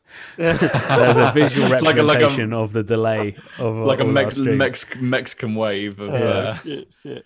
Do you think You're good. Do you think that we've ever? Well, not we've ever. Do you think currently there's some Portuguese podcast watching their game or anything? Do you think anyone's talking about England? Oh, mate, the keeper's made a worldy save there. Blimey. Do you think any other nationality are looking at England going like, I wouldn't want to be facing them at the moment, or like, I hope we don't? Do you think? Yeah, I think so. You got to think. I'm mixed because what, we're England. Do you know what I mean? I feel like I know, but listen, I think you look at the Champions League and stuff, and I know that Liverpool have and City have got a lot of foreign players, but there are English players as well. Like you've got Henderson, of course. You got Foden. And you've got the defense as well. Well, Harry Kane as well. Harry Kane, yeah. They got to the final in the last few years. You've got Trent and all that. Oh, What? Oh, It's a great. Fucking hell! I thought that went Yeah. in. Jesus, Yeah, so did I. that was Jude Bellingham. He's done too much there, isn't he? Almost. Yeah. Oh Probably my could have god, just headed that in. He's a boy. He's a boy. You know. Yeah. He's a boy. He is a boy. Good ball from Watkins. He's got to take this guy with you. You got to sneak him in the suitcase, mate. Get him on the plane. Yeah. I like this kid, you know. I love him. How many was it? 18? How many 18-year-olds are that brave to try and pull that off? Yeah. I love him. What's he doing in Germany? I know, Dan, I know you like to follow your German football. I mean, Tom would be on? the man, but better place to answer that. But I know he's playing games. He's definitely I think playing, he's starting games at the moment. Obviously, Dortmund are on a shitter this year. They're not in good form, despite I think the fact that they are still in the Champions League. I think. Yeah. But yeah, in terms of the actual league, not great. But yeah, it will be another Sancho situation. Like Man United will be sniffing around him. City will probably want him, and Dortmund will just sit there and wait for the huge offer to come in. You know. Yeah. But yeah, it's good. It's good to have, like, assuming that Jadon Sancho is probably another kind of guaranteed name on the plane, or you know, it's not even a plane. It's in most of our games are in England. On the you know, it's good to have. What is that goalie?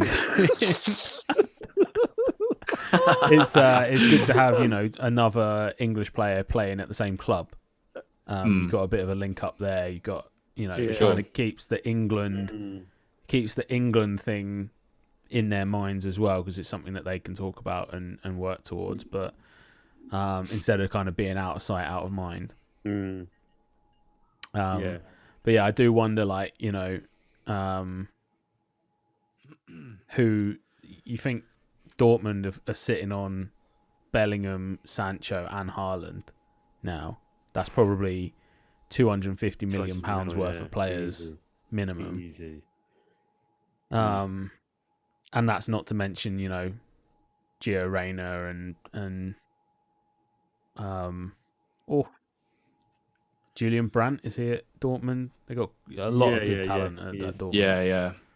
Julian Brandt, incredible. I was looking. The other. We briefly mentioned it there. I thought we'd follow it up. I was briefly looking at the tournament tree for the Champions League, right, and actually looking at it. Do you know how many fucking good narratives there are, like, potentially for this final? Like, these games, when you look at the narratives, that's incredible. Like, you've got Tuchel at Chelsea, could be playing against his old team. You've got Klopp, who could be potentially playing against Dortmund, his old team. You've got potential for an all-English final. You've got Bayern against PSG in the quarterfinal already. You've got what is essentially a try before you buy for Haaland in Man City. How lucky we are with these teams. Yeah. What do you see? I suppose the first question would be, what's the final? And then who's the winner? I don't know. J Mills. I don't know because they picked the semi-final already. So the semi-final is Man City versus Man City, Dortmund. Who the winner of that plays Porto or Chelsea, and then you've got Munich, Paris. The winner of that faces either Real Madrid or Liverpool. I would say City, PSG. Final, yeah. I mean, Can you imagine oil money? Yeah, no. I said from the jump, PSG would win it, just because I thought, do a Liverpool. I just thought they'd just do a Liverpool, get to a final, lose, get to a final, win. So, but the more time goes on, I'm like, City just look unstoppable, but they always seem to have those Champions League moments. So I'm going to stick with PSG. But yeah, I think that will be the final. Okay, Dan. I think this is the year City win it. But who did you say they come up against in the? So if City win their tie, they'll face either Chelsea or Porto. Okay. Yeah, they'll slap them. I think Porto. I think people can't sleep on Porto either. Yeah, Porto are a team. Yeah. City was facts. Porto are confirmed to be a football team. Yeah, Portuguese one at that. Yeah. Oh mate, I'm doing. I think it's a madness. I think City should, because by the time they are in the semi-finals, if they get past it, which they should have the league sewn up. If not now, they have the league sewn up.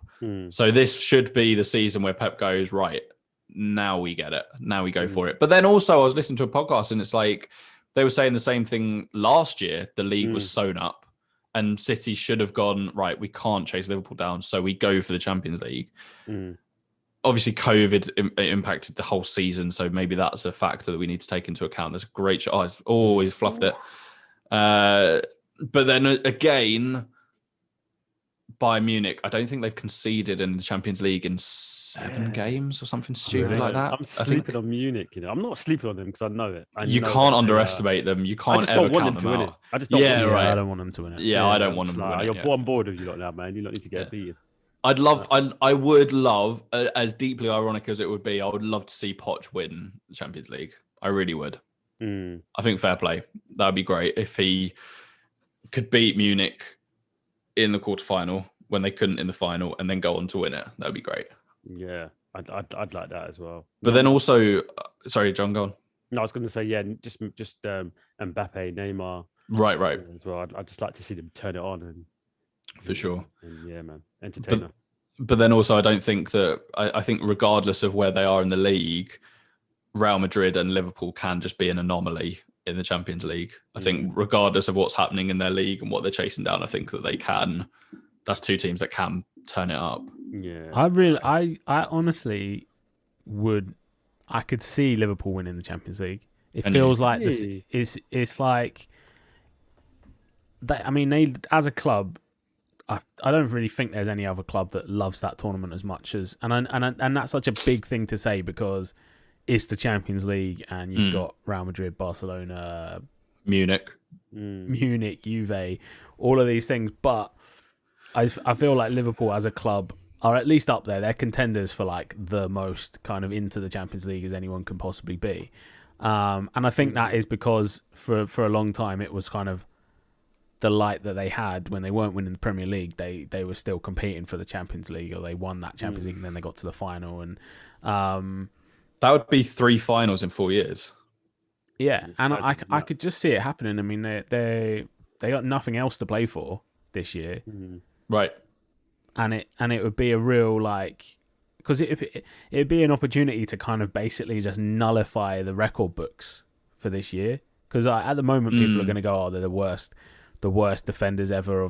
Even though that's not really true, because Leicester were pretty poor in their season after winning it. But that's the line at the moment is, "Oh, the wheels are falling off Liverpool. What a shocking season." Blah blah blah. Right. They're probably not going to win it because of their injuries, but I still, let's say they get Matip back, and I don't know where Gomez is at in his journey back either. But say they get one centre back, and they get maybe Henderson back fit as well. We haven't even talked about Jordan Henderson today. Henderson obviously slots into this team as well. Oh, yeah. But I don't know. I could just unlucky. Is that Bellingham again? And the other thing with Liverpool is that it's the final is in Turkey, isn't it? At the Ataturk, which is where they won in 2006 in Istanbul. Oh yeah. I think it was 2006. When did Arsenal flop it? 2006. Arsenal flopped in 2006. So did Liverpool win it 2007 then maybe? No, I thought or was it Liverpool the year before? won it the year before. 2005 then, maybe. But I don't know. We'll see. They play Real Madrid, right? Liverpool play Real Madrid. Yeah. If they don't get Van Dijk back, sorry, man. What you're saying, Dan, is it's going to be null and void. Benzema's going to destroy them. Yeah, I feel that. They can't be having no Henderson jogging about back there, or no Phillipses and whatnot. Yeah. Nat Phillips. He'll just get a couple of headers, bro. He'll just out jump them, and they'll just be sprawling out on the floor. Like it'd just be over. It'd be over. It'd be 2-0. And Madrid, and Madrid have turned it around. I think from the last time we've seen them in the Champions League, I think they're on a bit of a run in La Liga. I don't know. Well, Barcelona are breathing down the necks of Atletico Madrid at the moment. I think they're only like 4 maybe 4 points behind. Yeah, last time I checked. And they still play each other.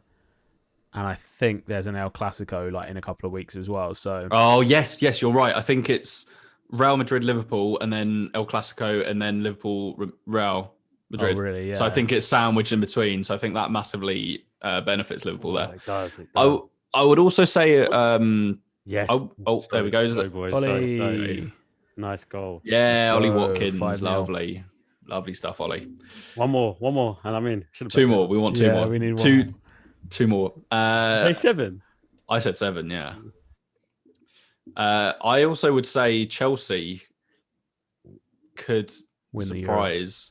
They could surprise. I think that they're defensively they're very well, but they're not conceding a lot. But also, I don't think they're scoring a lot. Yeah, which could be the problem because when you got Porto, you got Pepe at the back.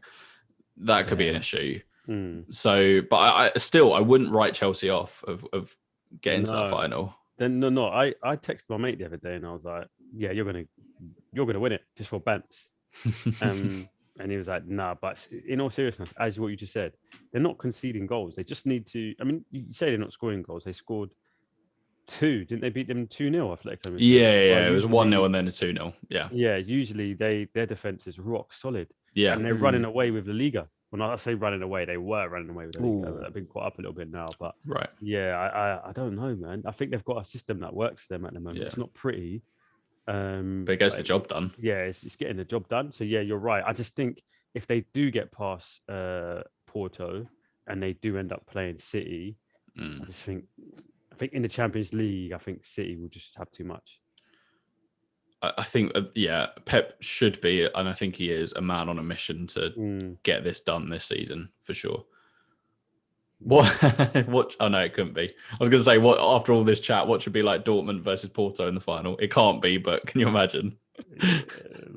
So many good teams. That might be like one of the best Champions Leagues at this stage. I mean, I know there's no Juve and there's no Barcelona in there, but they're not playing well at the moment, though. Yeah, that's the thing. All the teams, they deserve to be here. That's why you can't write any of these teams off. They've played brilliantly. Yeah. Are we just changing the subject slightly, as we mentioned Barcelona and Juve?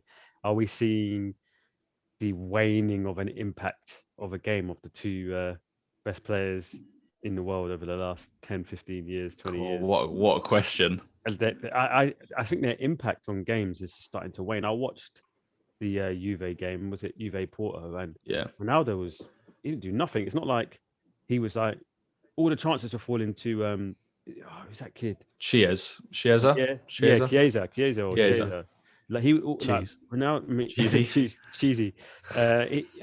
Ronaldo weren't really like, a couple of years ago, he would be, all the chances would be falling to him. He'd be grabbing the game by the scruff of the net and he might get the winner. Maybe sometimes he might not, but it'd be down to him whether they're going to go through or not. I just looked at him and he's just like, he's not really having an impact on this game right now. Well, he was brought into Juve to win them a Champions League. That was his sole impact, wasn't it? That was sort of the point of bringing him in. Wasn't he? I might be wrong. Was he responsible for the goal that they conceded? And did he make the wall jump when the ball went under or something? Yeah, it went under him.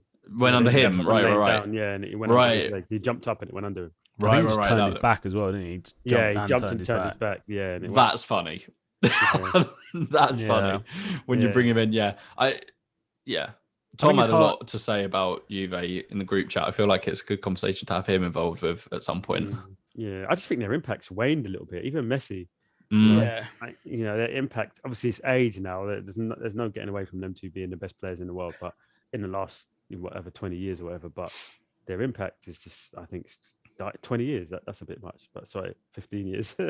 But their impact, I think, is slowly but surely. They're just becoming almost like human, like normal players. Right. Yeah, normal players in the team. Good players. Yeah, in a team. They're not making the difference. They're not the difference between winning and losing these days. Yeah. I see that. I think a lot of that though does go down to, I think if you put Messi in Man City's team this year, he would still play a huge part in the game. I mean, because he is still running the show really at Barcelona. At least in the league. I know they crashed out of the Champions League, but that's up against PSG, who are just like PSG is such an anomaly within the Champions League, because I saw a stat and it's like the money that PSG spend on their top, like, say 8 players or something. Oh, is this a penalty? No, They're saying get up. That they spend on like their top 6 or 7 players is like what the entire like bottom 10 teams in the league or something pay for all of their players or something like that. So they've got this incredibly talented, expensive squad that can basically win, usually win the league in France at about 80%, and they're not exactly, they haven't really got any like deadwood in that team either. They got rid of a lot of that last year. I'm thinking their oldest players are probably people like Di Maria and stuff. So I just think Barcelona got beaten by a great team, and like you said, like PSG have got as good a chance as anyone to go on and win the Champions League. I think I've always been Team Messi over Team Ronaldo. If you're having that debate and like who's the better footballer, I still think it's Messi. And I think Ronaldo's definitely the second best. But I prefer Messi's style of play, and I think I don't know if you saw any of the highlights. I think they beat Sociedad like 6-1 or something at the weekend. And Messi's still running the show, and they got there's so many like good young players in that Barcelona team, and like you say, you don't see Ronaldo. That just hoof. You don't see Ronaldo getting involved in the link up play as much, and he's not setting an example to some young Italian kids or whatever coming through at Juve. It's a completely different culture that Ronaldo's playing in at Juve versus what I think Messi will all this talk of Messi leaving Barcelona, he'll stay there this year. Like I think they just appointed a new like Bartomeu is gone, isn't he now? I think did he get arrested or something? The president, or something like that. Yeah. But anyway, whatever problem Messi, he was the person that Messi wanted away from, and I think now that that's been sorted, I think Messi will do another 2 years at Barcelona. He will. But I don't know. Like I think you're completely right though, and naturally their influence on the games is gonna drop and drop and drop. And yeah, I saw this week as well that Juve Bellingham is classy, man. He's classy. Juve are looking to. So who had the 5-0 here, by the way? Someone did have a 5-0 prediction. Is it Neil? Could have been Neil, Ronaldinho. Oh, Neil maybe. Yeah, Ronaldinho had the 5-1. I've got some spicy updates from other games actually. Is it? So the last thing on that though is I think Juve said that they'll let Ronaldo go for like 25 mil this summer. So I don't know if someone picks him up and he's almost like a Zlatan type influence on the team now, I think, where he's just a big man up front that will get you put the ball at his feet, he'll get you a goal. You put the ball on his head, he'll get you a goal, but he's not going to really do much else for you. Yeah. But yeah, what's the juicy updates from the other games? Because this one certainly doesn't have anything to talk about. Okay, so we've got some big comebacks actually. So Scotland, Austria in the 90th minute +1, added minute is 2-2. And in the 89th minute, Poland have managed to claw back on Hungary, and it is now 3-3. Spicy games there. Exactly. Spicy Spicy games. Nick Pope's coming up for the corner. I just saw it. I 6-0 for us all. I just saw a tweet saying Nick Pope could have played this game via Zoom, which I found quite funny. 100%, man. Yeah. We could have just had 12 players out on the pitch. What a fucking numpty there. Yeah, stupid corner routine. Yeah, that's ridiculous. You've got to get on side, mate. That's silly. Yeah. No, I agree with you, and I think the way how they play, I'm team Ronaldo purely because he's had to work for it, and that appeals to me. That appeals to me. And the fact that he was here as well. I think that doesn't really make a difference, but I just like the fact that he was here. Yeah. And then Spain and now Italy. I just think it just shows that character. But then, yeah. But also, I think you're right. As they get older, as you see with older players, they do the link. Yeah, I know, crazy. Older players are better with the link up. You know, you got like when you've lost your pace and when your powers start to wane. If like Messi, because he's a better footballer, he will still have an influence on the game. He can drop deep. He can link play. He can play 1-2s. He's not going to pick it up on a halfway line and run like Son. You know, but he's but he'll he's not going to do that anymore. But he'll link the play well and he'll get goals and he'll create space and get goals. Whereas Ronaldo, I think his dip's going to be more quicker. His influence is going to be quicker than Messi's because Messi is a better technical player. That's game over, boys. Game over, 5-0. Fair play. Can't argue with that. Yeah, I agree though, John. Like, but the interesting thing is to say that Ronaldo's worked for it, but then I know Messi's worked for it as well. That's a bit of a that's the thing. I was like, what's the opposite of, or what's Messi done that's sort of the opposite of that? And I don't think he's necessarily, you know, you can't punish someone for being naturally talented. Do you know what I mean? Like he has been really, you know, he's worked so hard as well to stay at that level. So easy, like when you're at the top, there's only one way down. Do you know what I mean? You can't go any higher, so the only place you can go is down. And to stay at the top is just remarkable. Like for any sportsman, for anyone in any profession or any walk of life, like to remain at the top level for, like you said, 20 years, and then you laughed and said, "Oh no, not 20 years," but it basically is 20 years. Yeah. It's you know, you talk. Messi came on the scene when he's 16. And he's now 35 or whatever it is, 34, 35. It's getting on for 20 years now that they've been just absolutely fucking dominating. And I think both, like, it is amazing that it's so hard to even have a conversation about Messi versus Ronaldo because somehow you've just had two absolute aliens that have just graced this game for the last 18, 19 years. And yeah, it will be interesting how history remembers them both. But even this year, Messi's still putting up the same old stats really that he's been doing for the last 10 years. It's not quite that, like 2011 90 goals in a calendar year Messi, but I think he's got 25 goals in La Liga. Normal, like Fernando Torres numbers, like just normal numbers. yeah, exactly. Like any average, yeah. I guess, and I always like to throw him into the conversation as a striker that I love and that I don't think gets enough love is Suarez as well. I think Suarez is on for the best debut season any striker's had for Atletico Madrid. He's got 19 goals at the moment. I think Falcao got 23 or something in his first season with them, and Suarez is like the same age as Messi almost. So like I think in another generation, maybe with a few more tightened screws in his head, I think Luis Suarez goes down as one of the all-time greats as well. But I think enough, that 11 that I mentioned earlier, he made it. He made that 11 on that. Oh, is it? On that channel, yeah. He put in Drogba, and then the chat just went nuts. So he put Henry in Drogba because he just thought, nah, Shearer didn't push himself.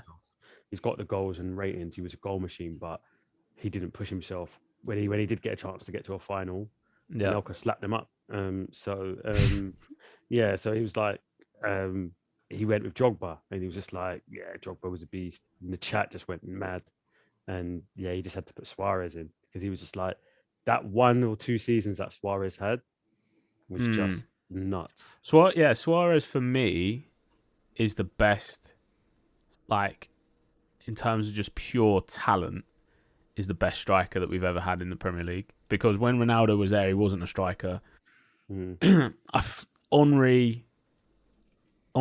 Like Henry's probably for me, the conversation is those two, and that's why it's probably right that those are the two that end up in that 11.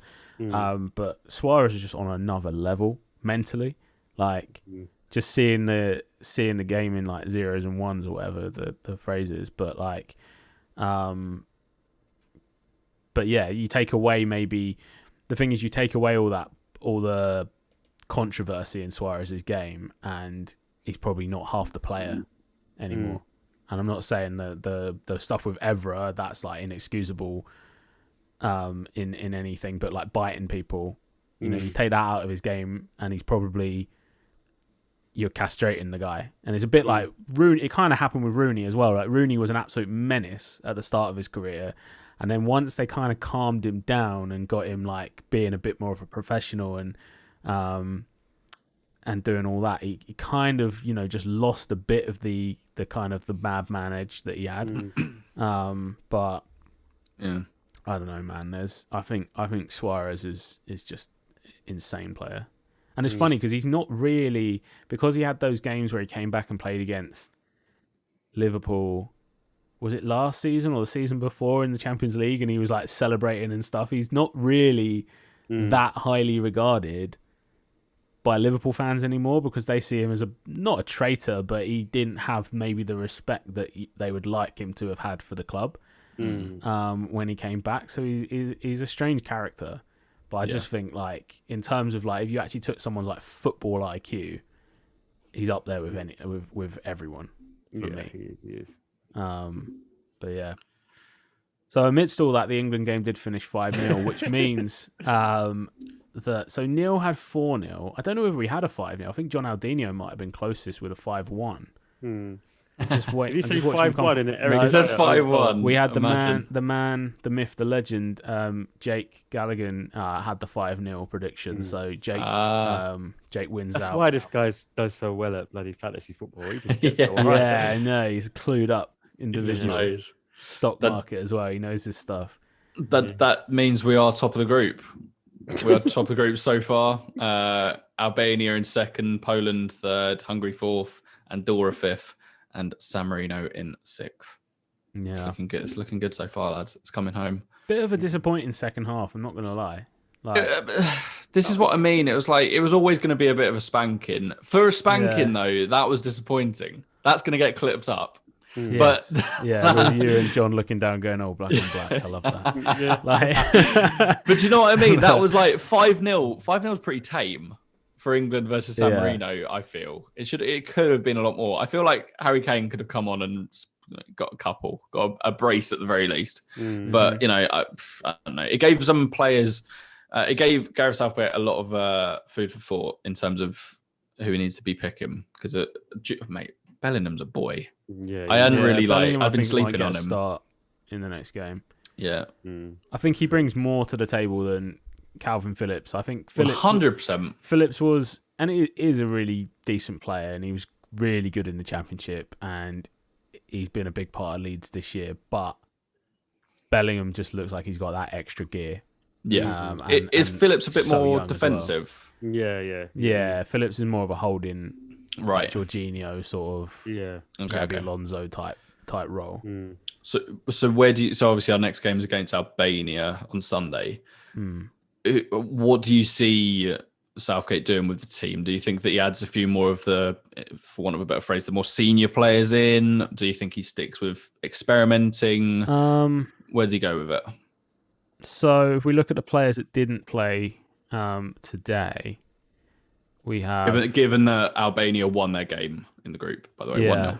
But I mean, the guys that didn't play today, Kane, Dyer, Shaw, Declan Rice, and Harry Maguire. Now, I think arguably probably bar Eric Dyer, I think all of those other four are going to start the Albania game. Luke Shaw's been one of probably the best left back in the Premier League this year.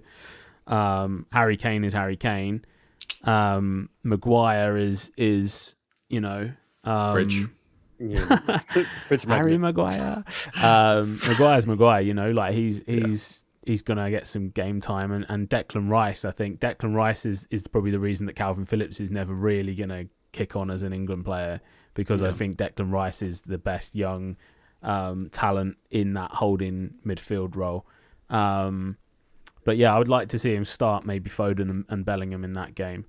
And then, don't know what we'll see up front, really. But I guess he's got it. Probably, I would think Raheem Sterling starts again.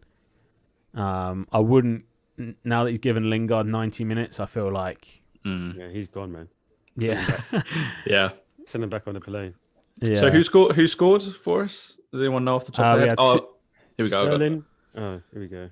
So James Ward-Prowse got the first, then Calvert-Lewin with a brace, Raheem Sterling and Ollie Watkins. Yeah. So, I don't know. I thought Calvert-Lewin was decent enough. Mason Mount, I would probably start Mason Mount again. But I said, I'd like to see maybe Declan Rice and Jude Bellingham start the game in place of Phillips and Ward-Prowse. And then in place of Lingard, I would probably start Phil Foden if possible. Yeah. So we'll see how it goes. It's so hard to, I feel like if you're an international manager, you've got club managers probably just like breathing down your neck or just watching everything you do and scrutinising. And the thing is, those clubs, it might not be, the point of contact's probably not going to be Pep Guardiola, but it will be whoever works in Man City's international relations team or something like that. They probably have someone that manages the players when they're on international duty, and they will be in contact with England's point of contact with the Premier League clubs. And like that must be, you must always have sort of one eye on that, because that's why, arguably Harry Kane probably not played any minutes today, is so as not to push him too much from a Spurs point of view. It's why for sure Mason Mount's coming off. Do you know what I mean? Like this is a qualifier, but it's sort of played almost like a friendly. And I think that's why it is good. It's nice to see those 5 subs available. But at the same time, if you're Connor Cody that's just played 90 minutes, or Nick Pope, it's probably the equivalent of playing 25 minutes in a Premier League game. Yeah, exactly. In terms of the actual, your max output and all of that, the actual energy expenditure of playing 90 minutes against San Marino when we're basically parked up in their final third for the whole game. For sure. Well, do you want the statistics for this game? I've got them up on my screen. Yeah, go for it. So England had 32 shots with San Marino's 2, 15 of those on target, not a shot on target for San Marino. England enjoying 85% of the possession versus San Marino's 15%. 909 passes for England compared to 166 for San Marino.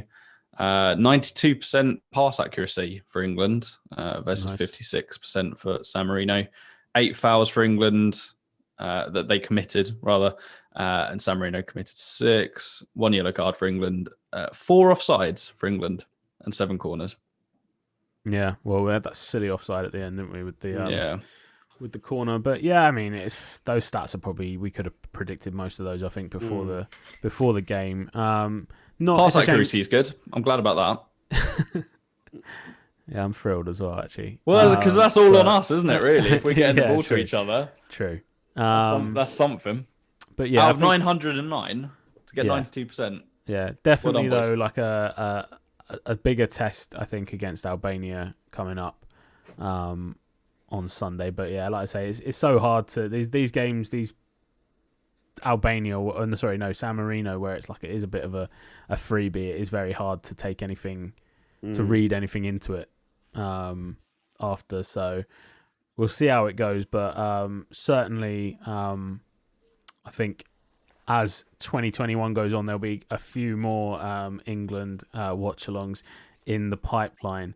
I don't know how I'd feel about doing a watch-along. I think if we did a watch-along at the actual Euros, or when the Euros are on, I think we'd have to be in situ together doing it, like a bit like AFTV do. Because I don't nothing think like nothing like AFTV do that. Yeah, please. I don't think I could deal with a delay on a stream doing England England games at the Euros and stuff. Yeah, and also we wouldn't want to be behind. Yeah, BTF house. 100%. We'll rent an Airbnb, BTF house, the hype house. Yeah. But anyway, we'll end this stream now. If you joined us today, thank you very much. Make sure you give the video a like and hit subscribe. But yeah, we'll be back soon with another watch along, hopefully next week. At some point, we've got some incredible games coming up with all the Champions League that we mentioned as well. So we'll be back soon. And yeah, just make sure you sub, and you'll see the streams coming up when they do. John and Greg, thanks for joining as ever. Cheers, hopefully we get some of the other boys on as well on the next couple. I want one with like as many people as we can get in I want the whole squad turning up, all 10 of us. Absolute madness. A proper little Zoom conference going on. But maybe we can make that happen at some point. But yeah, anyway, thanks for watching, and we'll see you on the next one. Bye-bye.